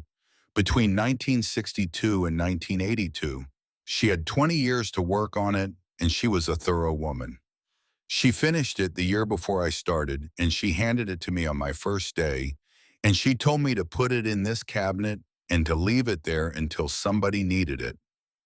It has been in this cabinet for 44 years. Today, somebody needs it. Hazel carried the folder to a small wooden table against the window, and she opened it on the table. Inside were documents in chronological order, neatly labeled paper-clipped in small groups. Hazel turned past the deeds and the property surveys and the Ferry operating licenses, and she came to a group of papers toward the back of the folder, and she drew out a single document and she laid it flat on the table. It was a last will and testament. The will had been drawn up on the 11th of June, 1962, 3 days before the letter in the Compass cabinet had been dated. It had been executed in the office of a lawyer named Charles Pettigrew in Ellsworth, Maine, and it had been witnessed and signed by 2 witnesses and notarized with the dry raised seal of a notary public whose commission Hazel confirmed had been active in Hancock County at the time. It had been filed with the Thornwick County Probate Court on the 17th of June, 1962, and it had been a matter of public record unchallenged and undisturbed for 64 years. The will was short. Thaddeus G. Whitcomb, being of sound mind and body, of the town of Sawyer's Landing, county of Thornwick, state of Maine, did hereby bequeath all personal property, then resident upon the premises of the Ferry House at Sawyer's Landing, including but not limited to any moneys, documents, effects, or heirlooms, stored in any cabinet drawer or container therein to the first person lawfully acquiring title to the said Ferry House from the county of Thornwick after the date of its closure. The testator having no surviving spouse and no issue, and having outlived his wife Abigail, and having made such arrangements as he deemed fit for the surviving members of his extended family during his own lifetime by means of separate gifts and correspondence duly documented, considered this disposition of the remaining property to be his final and definitive wish. At the bottom of the will, in a small separate paragraph, there was a personal note also notarized. I have served in the Navy of the United States, the note read, and I am therefore familiar with the importance of clear orders. These are my orders. I wish them followed. If any person related to me or otherwise should at any future date attempt to contest this disposition, I wish it known that I was of perfectly sound mind on the day I signed this document, that I made the decision deliberately and after long reflection, and that the reasons for the decision are my own and are sufficient. Respectfully, Thaddeus G. Whitcomb, formerly Yeoman 2nd Class United States Naval Reserve. Hazel Kincaid stood beside Clara at the table with her hands folded in front of her apron, and she let Clara read the will twice through, and when Clara had finished the second reading, Hazel said quietly, "Thaddeus was a yeoman in the Navy, Clara. A yeoman is a legal clerk. A yeoman writes the orders. A yeoman files the paperwork. A yeoman knows what a will looks like when it has been drawn up properly and what it looks like when it is not. Thaddeus Whitcomb wrote this will the way a yeoman writes an order, and Charles Pettigrew, who signed it with him, was one of the best probate lawyers in Eastern Maine in 1962. This will cannot be broken. Harold Whitcomb can hire any lawyer he wants to, and he can threaten and posture for as long as he wants to, but he cannot break this will. It has been sitting in the Thornwick County Probate Court for 64 years. It has never been contested because until a month ago there was no property to contest." Clara looked up at Hazel, then why she said, "Did you wait 3 months to show me this?" Hazel said, "Because I wanted to see who you turned out to be before I put a document like this in your hands. Because I wanted to see whether you were going to be the kind of person who heard about $11,000 and ran out to buy a car, or whether you were going to be the kind of person who kept most of it in a box and spent the rest on cedar shingles and a new mattress. I watched you for 3 months, Clara. I watched you stack Buccaneer's firewood with the gap of 2 inches at the bottom of the stack. I watched you change the leather gasket on Thaddeus's Navy pump. I watched you tie the blue ribbon back around those envelopes and put them on the shelf before you opened them, because you understood they were a private thing and you were going to give them the dignity of being opened slowly. That is who you turned out to be. And now I am going to give you what Miriam Beale gave me, which is the piece of paper that tells the Harold Whitcombs of the world to go home. Harold Whitcomb arrived at the Ferry house on the 20th of June in a silver sedan with a rental sticker in the rear window. He was a tall man, thin in the shoulders and soft in the middle, wearing a navy blazer over a pale blue shirt and dark trousers and leather shoes that had not been chosen for gravel spits. He had thinning gray hair combed across his scalp and reading glasses pushed up on his forehead and a leather attaché case in his right hand.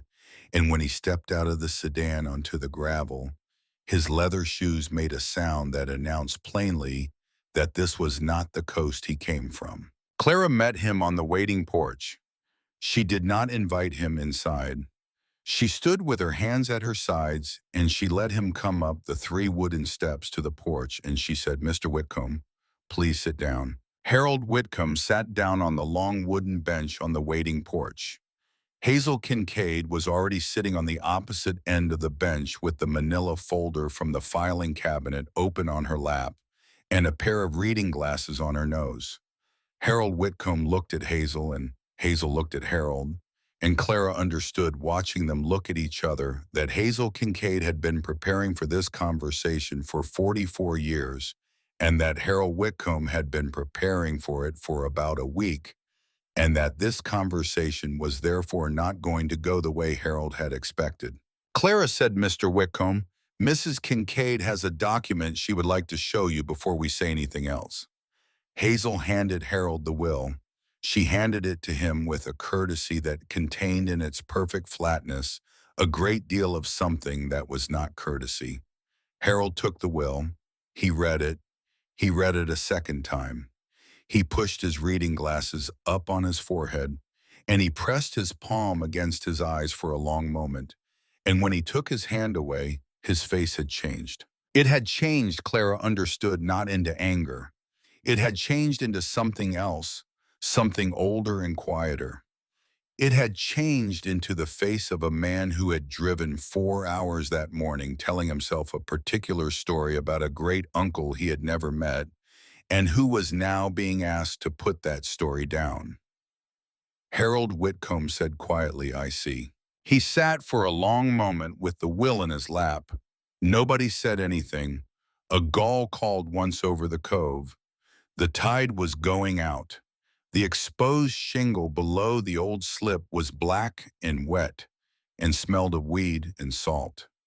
Harold Whitcomb looked out at the cove through the porch railings, and he said almost to himself, "I never met him, you know. My grandfather Elijah left Thornwick County in 1928. He did not speak of his brother. There was some kind of quarrel. I never knew what it was. My father did not know either. And I inherited a name without inheriting any of the people who went with it, and when I read the item in the paper, I thought, well, there is one thing I might still inherit. I see now that I was wrong about that. I apologize for the trouble." Clara did not say anything. Hazel did not say anything. Harold Whitcomb folded the will carefully along its old creases, and he handed it back to Hazel, and Hazel placed it back in the manila folder on her lap.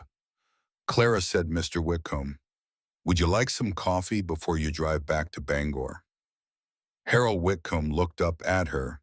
His eyes were a pale, watery blue, the eyes of a man who had perhaps not slept well the night before. He said, "Yes, thank you, I would." Clara went inside and she made coffee on the cook stove in the back room, and she brought out 3 tin cups on a tray with a small pitcher of canned milk and a sugar bowl and the three of them sat on the waiting porch in the June sun, and they drank coffee together. Harold Whitcomb asked Hazel questions about his great-uncle. He asked what Thaddeus had looked like.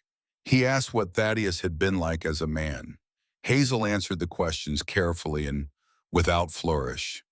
Thaddeus had been tall, she said, and quiet, and he had walked with a slight hitch in his right shoulder that most people who rode the ferry would have noticed only after a few crossings. He had been kind to children. He had been patient with old women. He had kept his mouth shut about other people's business, which in Thornwick County was a rare enough quality that it had been one of the main reasons the postmaster had trusted him with the mail for 40 years. He had loved Abigail Brenton the way some men love the work they are lucky enough to find in their 20s. He had lived alone in the back room of this building for 3 years after Abigail died because he had not been able to bear the quiet of the cottage, and he had run the ferry on its schedule every one of those 3 years until the Friday the bridge opened and the county told him the ferry would not run again. Harold Whitcomb listened with his head bowed slightly, the posture of a man receiving a thing he had not expected to receive today, which was the outline of a relative he had written off before he had ever walked up the porch steps. When the coffee was gone, Harold Whitcomb stood up. He thanked Clara. He thanked Hazel. He stood for a moment on the top step of the porch looking out at the cove, and he said quietly, "It is a beautiful place. I did not expect it to be so beautiful." And then he walked down the 3 wooden steps to his silver sedan, and he got in and he drove back down the gravel spit toward the paved road, and they did not see him again for the rest of the summer. Hazel sat on the bench for a long moment after the sedan was gone. Then she said, "That man has about a 40% chance of sending you a Christmas card, Clara. I would not bet more than that on it, but I would bet the 40. Clara said I would bet it too. On a Saturday in the middle of July, Clara began working on the forward wall of the wheelhouse. A section of the interior paneling beside the compass cabinet had gone soft with moisture from the years before the roof had been repaired, and the Sutters had told her the paneling would need to come out and be replaced.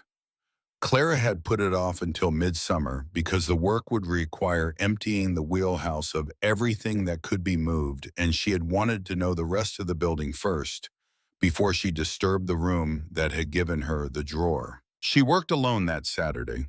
Frank and Gabe were on another job in Ellsworth.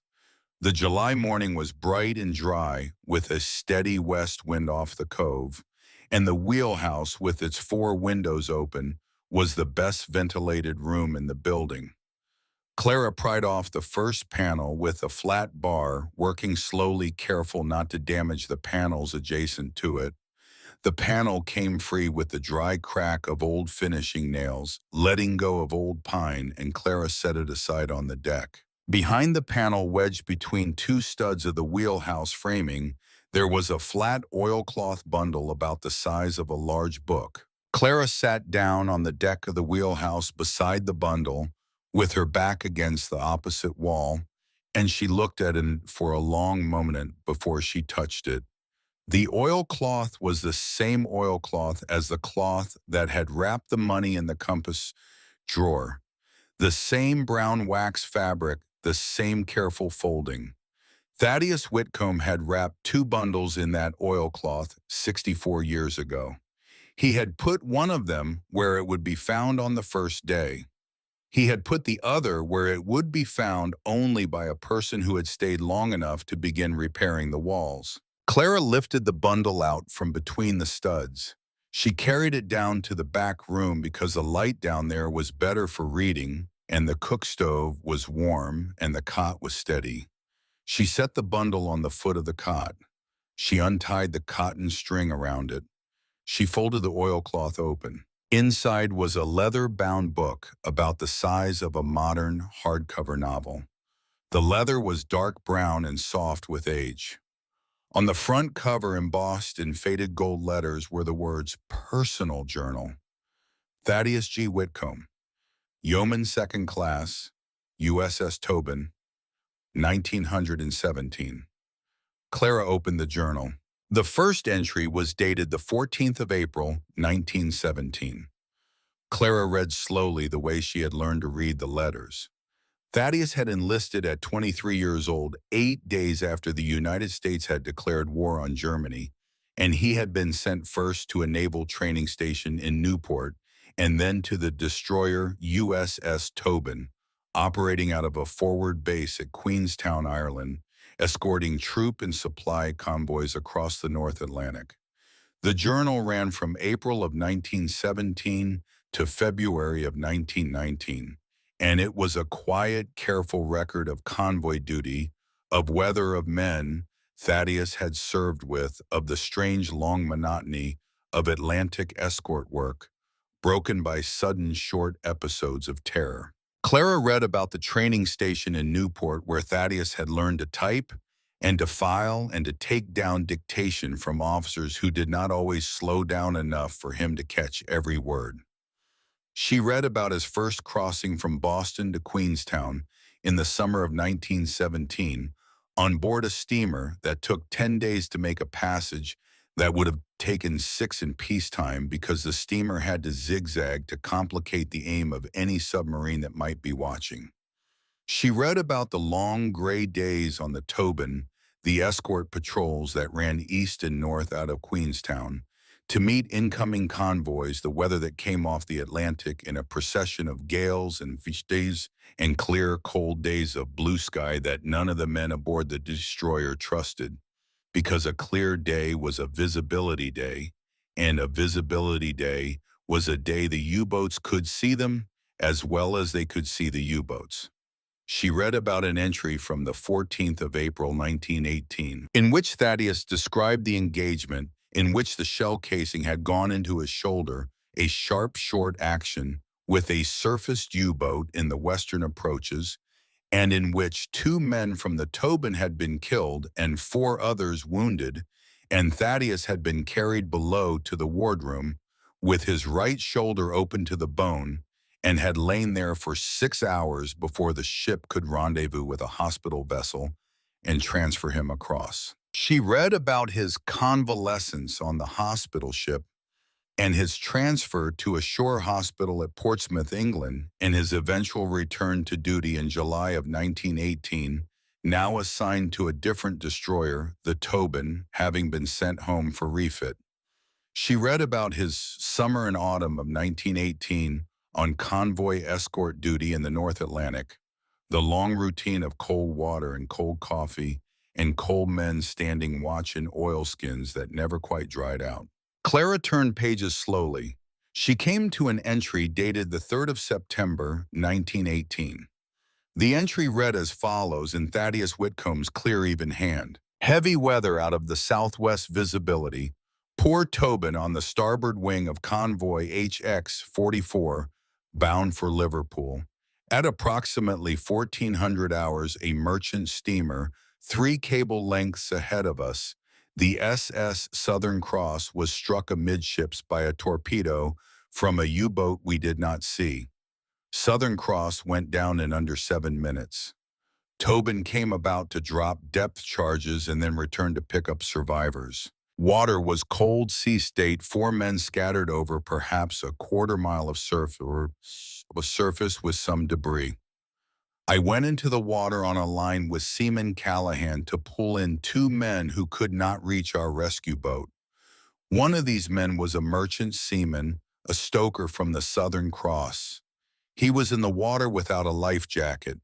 He had been below when the torpedo hit and had come up through the hatch with the boiler room flooding behind him and had lost his jacket on the way. Cold had nearly taken him by the time we reached him. I got a line around him under the arms and the deck party hauled him aboard. He was breathing but could not stand. I sat with him in the wardroom while the ship's surgeon worked on him. He told me his name, Vasco Merrick. He was 26 years old. He told me he was from an island called Fogo, off the coast of Africa, which he said was part of the Portuguese province of Cape Verde, and that he had been a merchant sailor for 9 years, and that he had been on the Southern Cross for 11 months. He told me he had a brother and two sisters on Fogo, and that he had been sending them money home every month for 5 years. He thanked me. He thanked Callahan. He thanked the surgeon. He thanked the ship. He was a small man, but he had the grip of a man who had been pulling on ropes since childhood. And when I stood up to leave the wardroom so the surgeon could work, he took my hand and he held it a moment, and he said, "If God wills it, one day my family and your family will meet on dry land." I told him I hoped they would. I do not expect I will see Vasco Merrick again. We will put him ashore at Liverpool with the other survivors, and he will go on about his life, and I will go on about mine. I write this down because the hand he took was the same shoulder that still holds the German shell casing from April. I did not expect when the war gave me that shoulder that it would be good for anything afterward. It turns out that it is good for putting a line around a Cape Verdean sailor in the North Atlantic. There is some accounting in this I do not fully understand, but I want the entry to stand in this book because I do not want to forget it. The man was alive when we left Liverpool. That is enough for me. Clara set the journal down on the cot. She sat on the floor of the back room with her back against the cot, and she held her father's brass compass in her right hand, and the chain hung down across her knuckles, and she could hear very faintly the tide coming in at the old slip below the building, the small lapping sound of salt water reaching patiently for a piling. It had been reaching for since before any human alive today had been born. She could hear a gull somewhere out over the cove. She could hear the kerosene cook stove ticking as it cooled. She sat for a long time. She did not cry. Her mother had taught her that tears were a private weather, and this was not weather. This was something's home. This was the moment when a person understood for the first time that she'd been walking her whole life through a story that had begun before her. That the compass around her neck had traveled a route that intersected once in a place called the North Atlantic with the shoulder of the man whose ferry house was now her home. That her great-grandfather, the man her father had once described on a quiet evening in Coldwater as a merchant sailor in the First World War, who had come home to Fogo with a story he did not often tell, had been pulled out of the water in September of 1918 by a young yeoman who would go on to run a ferry for 41 years and who would save penny by penny a waiting fund for a person he would never meet. And that person, 108 years later, had turned out to be her. Clara went to the shelf. She took down her father's brass compass.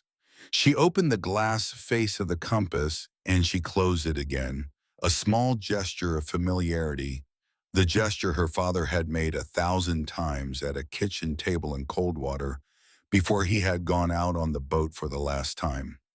She set the compass on top of Thaddeus Whitcomb's journal on the foot of the cot, and she stood for a long moment looking at the two of them together.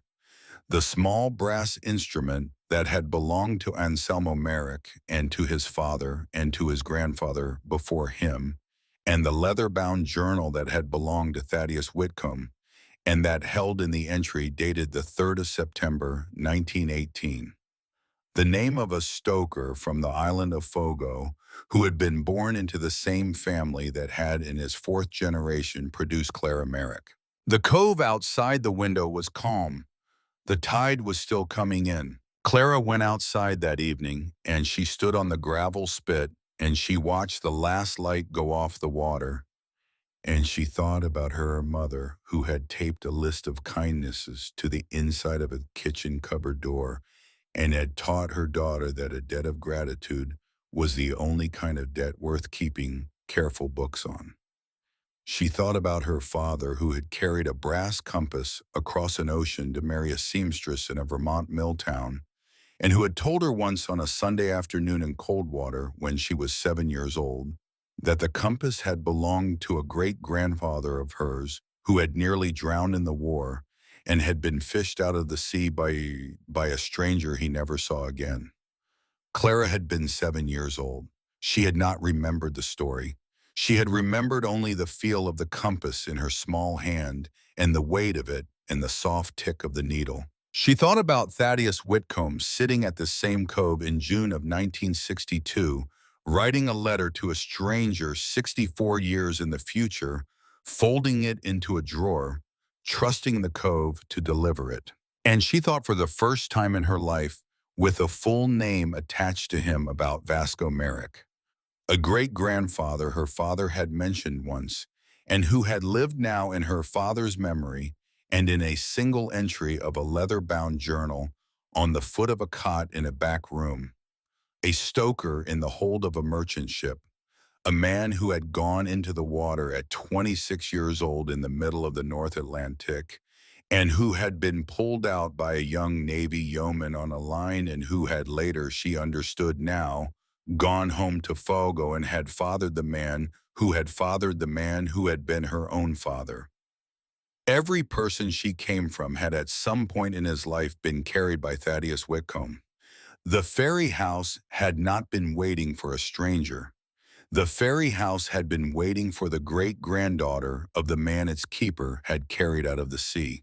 Clara stood on the gravel spit until the last light was gone from the water. Della Kowalski came up from Coldwater for a visit on the last weekend of July. She arrived on a Friday evening in her old Honda, with the back seat loaded down, and she stepped out onto the gravel spit, and she looked at the Ferry house in the warm gold evening light, and she put her hands on her hips, and she said quietly, "All right then. So this is the place." Della had brought with her the things she had been able to save from Clara's apartment the week the eviction went through: Clara's mother's sewing box, the photograph of her parents in front of the Mary Constance that had been left in the move, a small wooden jewelry box that had belonged to Clara's grandmother, and tied up in a blanket in the back of the Honda, the Singer sewing machine that had gone through 4 generations of Merrick women, which Della had, it turned out, not let Clara sell in Burlington at all, but had quietly bought back from the woman who collected them for $115 and a tray of homemade pierogi. Della said, "I could not let that machine go out of the family, Clara. Your mother would have come back and haunted me, and I have enough ghosts in my kitchen already." Della stayed 4 nights. She slept on a second cot Clara set up in the back room.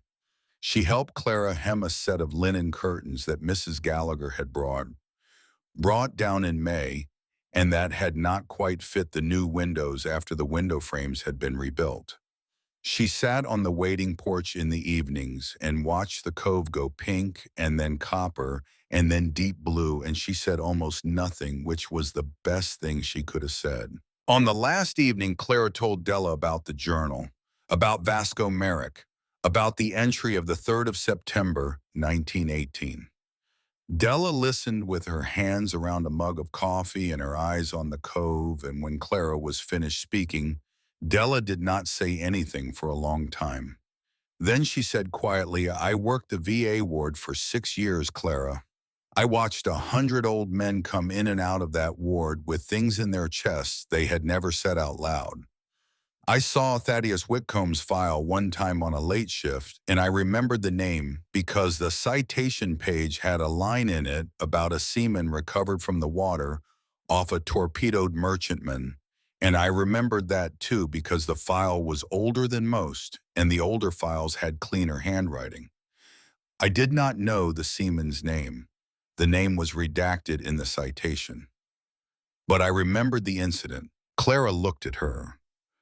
Della said, "I do not believe in coincidence, Clara. I stopped believing in it the year my husband died. I believe that there are some stories the world has already half finished before we walk into the room, and that our job is to walk in and finish them. I think that is what your mother was trying to tell you about the quiet places remembering. The quiet places remember the parts of the story that no one alive was in the room for. And they wait."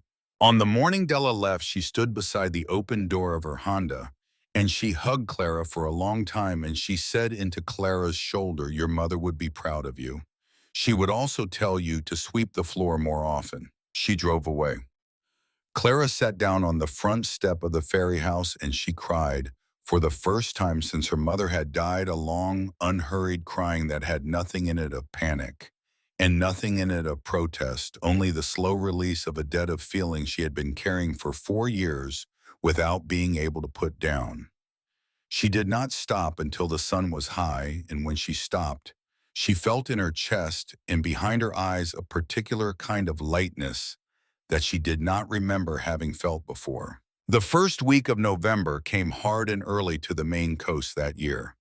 The weather reports on the public radio station in Ellsworth had been predicting an early winter since the last week of October, and Clara had taken the prediction seriously. She had ordered 2 additional cords of oak from Buck Lanier in the first week of October and had stacked them against the south wall of the waiting porch in the same careful pattern Buck had taught her. She had banked the seaward side of the building with a thick line of spruce boughs cut from a windbreak that ran along the back of the property. She had recaulked the seams around every window in the front room and every window in the wheelhouse. She had set a second kerosene lantern on the mantel above the pot-bellied stove in the front room so she would not have to carry a single lantern between rooms in the middle of a cold night. The storm came in on a Tuesday, the 4th of November. It was not a nor'easter exactly, but something earlier and meaner, a low-pressure system that had rolled in off the Atlantic overnight and had planted itself over the Gulf of Maine and had decided to stay. The wind came up at first light from the northeast, and by noon it was blowing steady at 35 knots, with gusts in the 50s, and the rain that had started as rain had turned by 2 o'clock in the afternoon to wet, heavy snow that froze on the cedar shakes as it landed and that built itself up in ridges along the windward sides of the building. Clara had stocked the pot-bellied stove in the front room with oak, and she had banked the cook stove in the back room with birch, and she had filled the kerosene lanterns, and she had set a kettle of water on the back of the cook stove for tea. By 4 o'clock in the afternoon, the light outside was already gone to the deep slate of a winter dusk, and the windows were going white with snow at their lower corners, and the building was shaking in the gust, a slow, deep shuddering that Clara could feel through the soles of her boots when she stood on the wide pine floorboards of the front room. At 5 minutes past 5, the cook stove went out. It did not go out dramatically. It simply went out. Clara had stepped into the front room to put another log on the pot-bellied stove, and when she came back to the back room, she saw that the flame in the firebox window of the cook stove had collapsed to a single blue wavering tongue and was sliding down below the grate, and she understood in the small panicked moment before she understood anything else that the wind had found a way down the flue and had blown the fire out. She knelt down and opened the firebox door and looked at the ashes. The birch was charred, but not consumed. The kindling she had packed underneath had burned off, and the wind had found the drift and the fire had gone out as cleanly as if she had never lit it at all. She rebuilt the fire. She used a small can of kerosene from the shelf to soak a handful of wood shavings, and she struck a match, and the kerosene caught, and the shavings caught, and the birch caught, and the flame rose in the firebox again. And Clara closed the door and adjusted the damper and stood in the middle of the back room for a long moment, listening to the wind and understanding that it was going to be a very long night. The wind did not ease. By 9 o'clock in the evening, the snow was coming sideways across the cove. In the lantern light, a horizontal white blur that made the windows look as if they had been painted over with thin milk. The pot-bellied stove in the front room was still burning strong. The cook stove in the back room was still burning, but it had needed relighting twice more, and Clara had burned through nearly half a cord of birch just keeping it going. And she understood that if she slept, the fire would go out. And if the fire went out, the water in the kettle would freeze. And if the water in the kettle froze, the cast iron kettle would crack. And if the cast iron kettle cracked, she would not have a way to boil water in the morning. She also understood around 10 o'clock that she was frightened. It was not a large fright. It was not the fright of an emergency.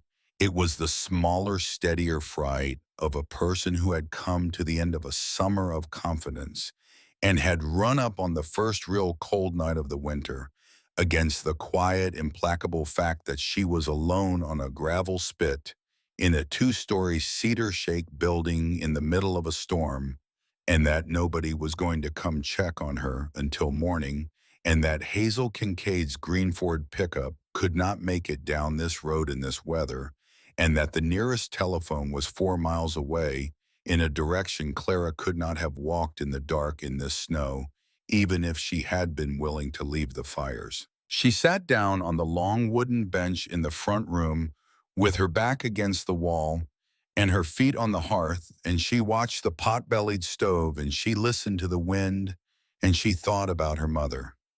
She thought about her mother saying on that last Monday evening in April, "Do not be afraid of the quiet places, Clara. They remember.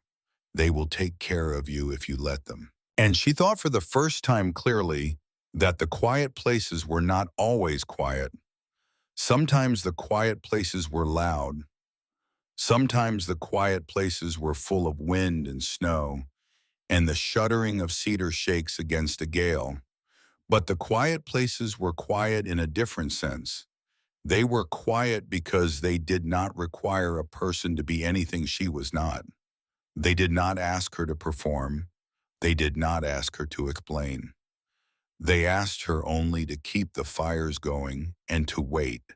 And Clara understood, sitting on the bench in the lantern light at 11 o'clock on the 4th of November, that this was a thing she knew how to do. She got up. She went to the back room. She brought down the stack of envelopes tied with the faded blue ribbon from the shelf. She carried them back to the bench in the front room. She untied the ribbon. She read the October letter again, the one in which Thaddeus had asked Abigail the question. She read the December letter, the one that answered it. She read for the first time a letter dated the 15th of September, 1925, in which Thaddeus had written to Abigail about a storm that had crossed the cove the week before, a northeasterly that had torn shakes off the wheelhouse roof and had sunk 2 lobster boats at their moorings in the next cove over, and in which Thaddeus had written in a single plain sentence, "A storm on this coast is a thing you sit with until it is finished, and it is finished sooner than you think if you do not try to hurry it." Clara folded the letter. She tied the ribbon around the stack again. She placed the stack on the bench beside her. She added another log to the pot-bellied stove. She went to the back room and added another to the cook stove. She filled the kettle from the pitcher on the counter. She sat back down on the bench. The storm did not break until sometime after 3 in the morning. Clara did not sleep. She sat on the bench with her mother's wool cardigan around her shoulders and her father's brass compass in her closed hand, and she listened to the wind easing in slow decrements, an hour by an hour, until by 4 o'clock she could hear underneath the wind the sound of the tide coming in at the slip. By 5 o'clock, the wind had dropped to a steady 20 and the snow had stopped falling. By 6 o'clock, when the first gray light came up over the cove, the wind had dropped to 15 and the sky was clear and the cove was white with fresh snow and the ferry house was still standing, its cedar shakes still tight, its chimneys still drawing clean, its fires still burning in both rooms. Clara stood up from the bench. Her legs were stiff. She walked to the front door and opened it.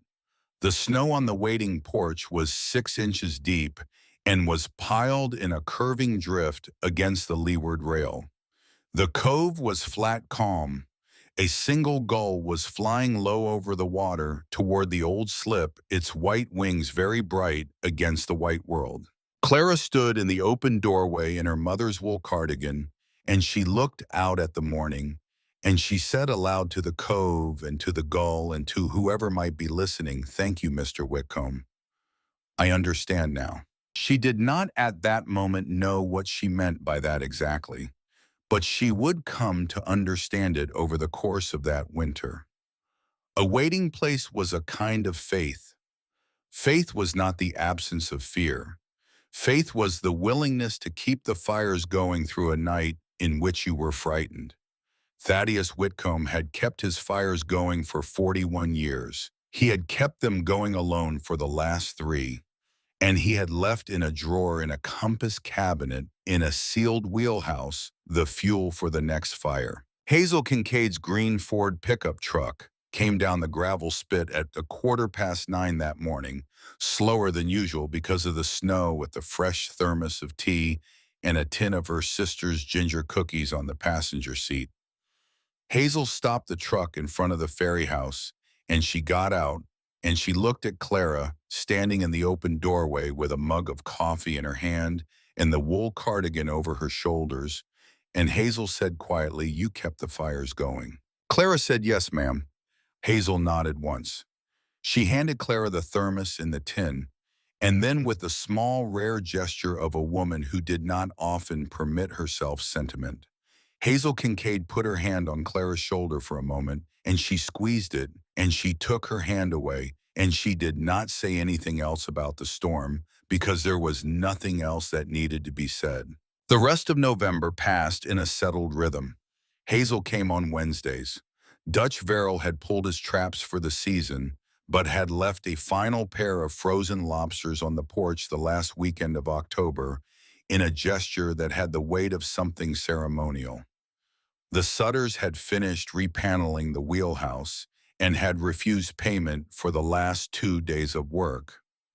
Mrs. Edith Gallagher had taught Clara how to make cornbread in the iron skillet on the cook stove. Buck Lanier had brought a 4th quart of oak in mid-November without being asked, and had stacked it with Clara against the south wall, and had refused to take more than a third of what he would have charged anyone else. Clara had started a list. She kept it on a piece of lined paper taped to the inside of the cabinet door in the back room, in the same spot her mother had kept the list in the apartment in Coldwater. The first name on the list was Della Kowalski. The second name was Hazel Kincaid. The third name was Thaddeus G. Whitcomb Ferryman. The fourth was Frank Sutter. The fifth was Gabe Sutter. The sixth was Dutch Verrill. The seventh was Buck Lanier. The eighth was Mrs. Edith Gallagher. The ninth name, written last and smallest, was her mother's name, Opal Merrick, because Clara had understood late one evening in October that the names on the list were not only names of people to whom you owed things, they were also the names of people who had taught you what the owing felt like. Clara had understood when she added the third name that a debt of gratitude did not care whether the person who was owed the debt was alive or dead. A debt of gratitude was written in a different ink than that. She also, in late August, had begun working with Frank Sutter on small wooden boats. Frank had come out to the Ferry house one Saturday in August looking for a crosscut, saw he had loaned her in April, and he had found her in the waiting porch on her knees, sanding down a cracked gunwale on an old rowboat Dutch Verrill had left beside the slip 3 weeks earlier, without any explanation, and Frank had stood in the doorway watching her for a long moment, and then he had said quietly, "Who taught you to sand a gunwale like that?" And Clara had said, "Nobody yet." And Frank had said, "Would you like me to?" And she had said yes.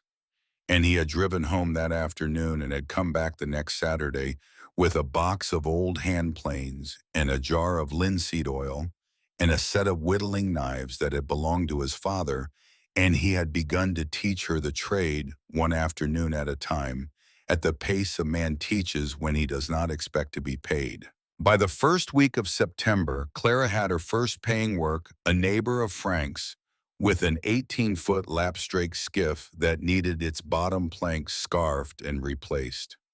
She did the work in the wide empty space on the ground floor of the Ferry house, with the big doors at the seaward side open to the breeze off the cove, and when the skiff was returned to its owner in October, Clara had in her pocket the first $300 she had ever earned, with her own hands in a trade, and she had placed the $300 that same evening, not in the lockbox at the bottom of the compass cabinet, but in the tin box that she had bought in Ellsworth in June and had labeled in pencil in her own careful hand for the month after this one. On a clear evening in the second week of December, with the cove frozen at its edges and the last light going off the pines across the water, Clara climbed the stairs to the wheelhouse with a kerosene lantern and her father's brass compass around her neck. She opened the doors of the compass cabinet. She took out the lockbox. She set the lockbox aside. She had bought a fresh sheet of paper in Ellsworth that morning. Good paper, the kind her mother would have used for a letter that mattered. She had brought it up to the wheelhouse with a pen. She set the paper on the flat surface of the chart table beside the wheel. She looked out through the forward wheelhouse windows at the frozen edge of the cove in the last blue light of the short December afternoon, and she began to write. To whoever finds this, she wrote, "My name is Clara June Merrick. I bought this building from the county of Thornwick in March of 2026 for $10. I was 21 years old and I had nothing else. Inside the compass cabinet on the day I bought it, I found $11,460, a Purple Heart, a stack of love letters, and a journal. And I found the name of my own great-grandfather in the journal, written in the hand of the man who had pulled him out of the North Atlantic in September of 1918. That man was Thaddeus G. Whitcomb, and he kept this ferry from 1921 until the bridge opened in 1962, and he wrote you the letter that is on top of the stack in this drawer, and I ask you to read it first because it is his and because he waited 64 years for me to find it, and he is willing to wait however long it takes for you. I have kept some of the money for my own beginning.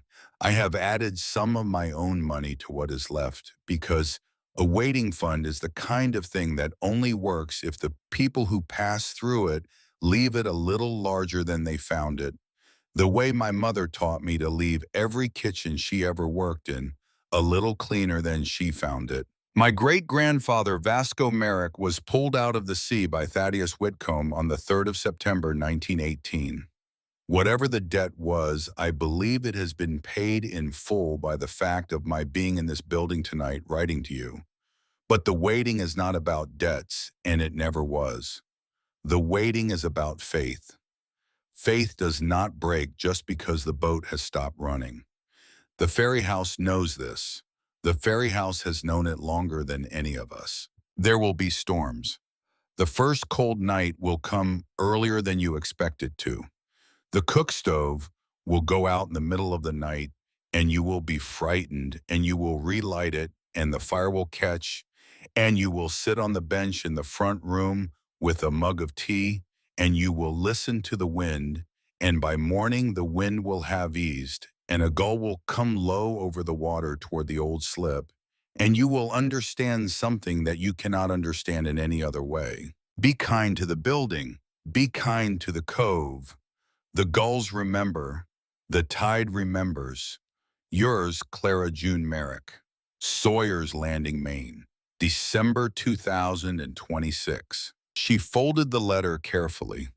She placed it on top of the stack of envelopes tied with the faded blue ribbon beside Thaddeus Whitcomb's letter of June 1962, beside the Purple Heart above the lockbox in which she had set aside nearly half of the money she had earned that year in the cove, working with Frank Sutter restoring small wooden boats. She closed the doors of the compass cabinet. She fastened the brass hasp. She did not put a padlock on it. She carried the lantern down the stairs. She banked the fire in the back room stove. She stood for a moment in the open doorway of the front room and looked out at the cove in the last light, and a single gull hung in the updraft above the old slip, balanced, not flapping, a small white shape against the deep winter sky. Clara June Merrick was 22 years old. She had $10 to her name on a Tuesday in March, and she had spent it on an abandoned ferry house on the coast of Maine. It was the best $10 she had ever spent. It was the best $10 anyone in her family had ever spent, going back 4 generations to a stoker in the hold of a torpedoed merchantman who had, by the grace of a young Navy yeoman on a line, lived to father a son, who lived to father a son, who lived to father her father, who lived long enough to father her. The ferry house stood silver gray at the end of the gravel spit. The cove breathed in and out against the old slip. Somewhere in the wheelhouse, in the drawer of a compass cabinet that had opened for her in March and would open for someone else in some year, Clara could not guess a letter was waiting. The waiting had always been the point. The waiting would always be the point. Clara closed the front door behind her. The latch fell into the keep with the soft, heavy sound of a door that had been built one Saturday in October by a father and a son who did not waste words. The lantern burned low and steady in her hand. The cove settled in for the night, and somewhere out over the dark water, a gull called once the long, lonely cry of a bird that had been calling over this same cove for longer than any human alive today could remember, and that would be calling over it unchanged and uncomplaining long after any human alive today had stopped listening.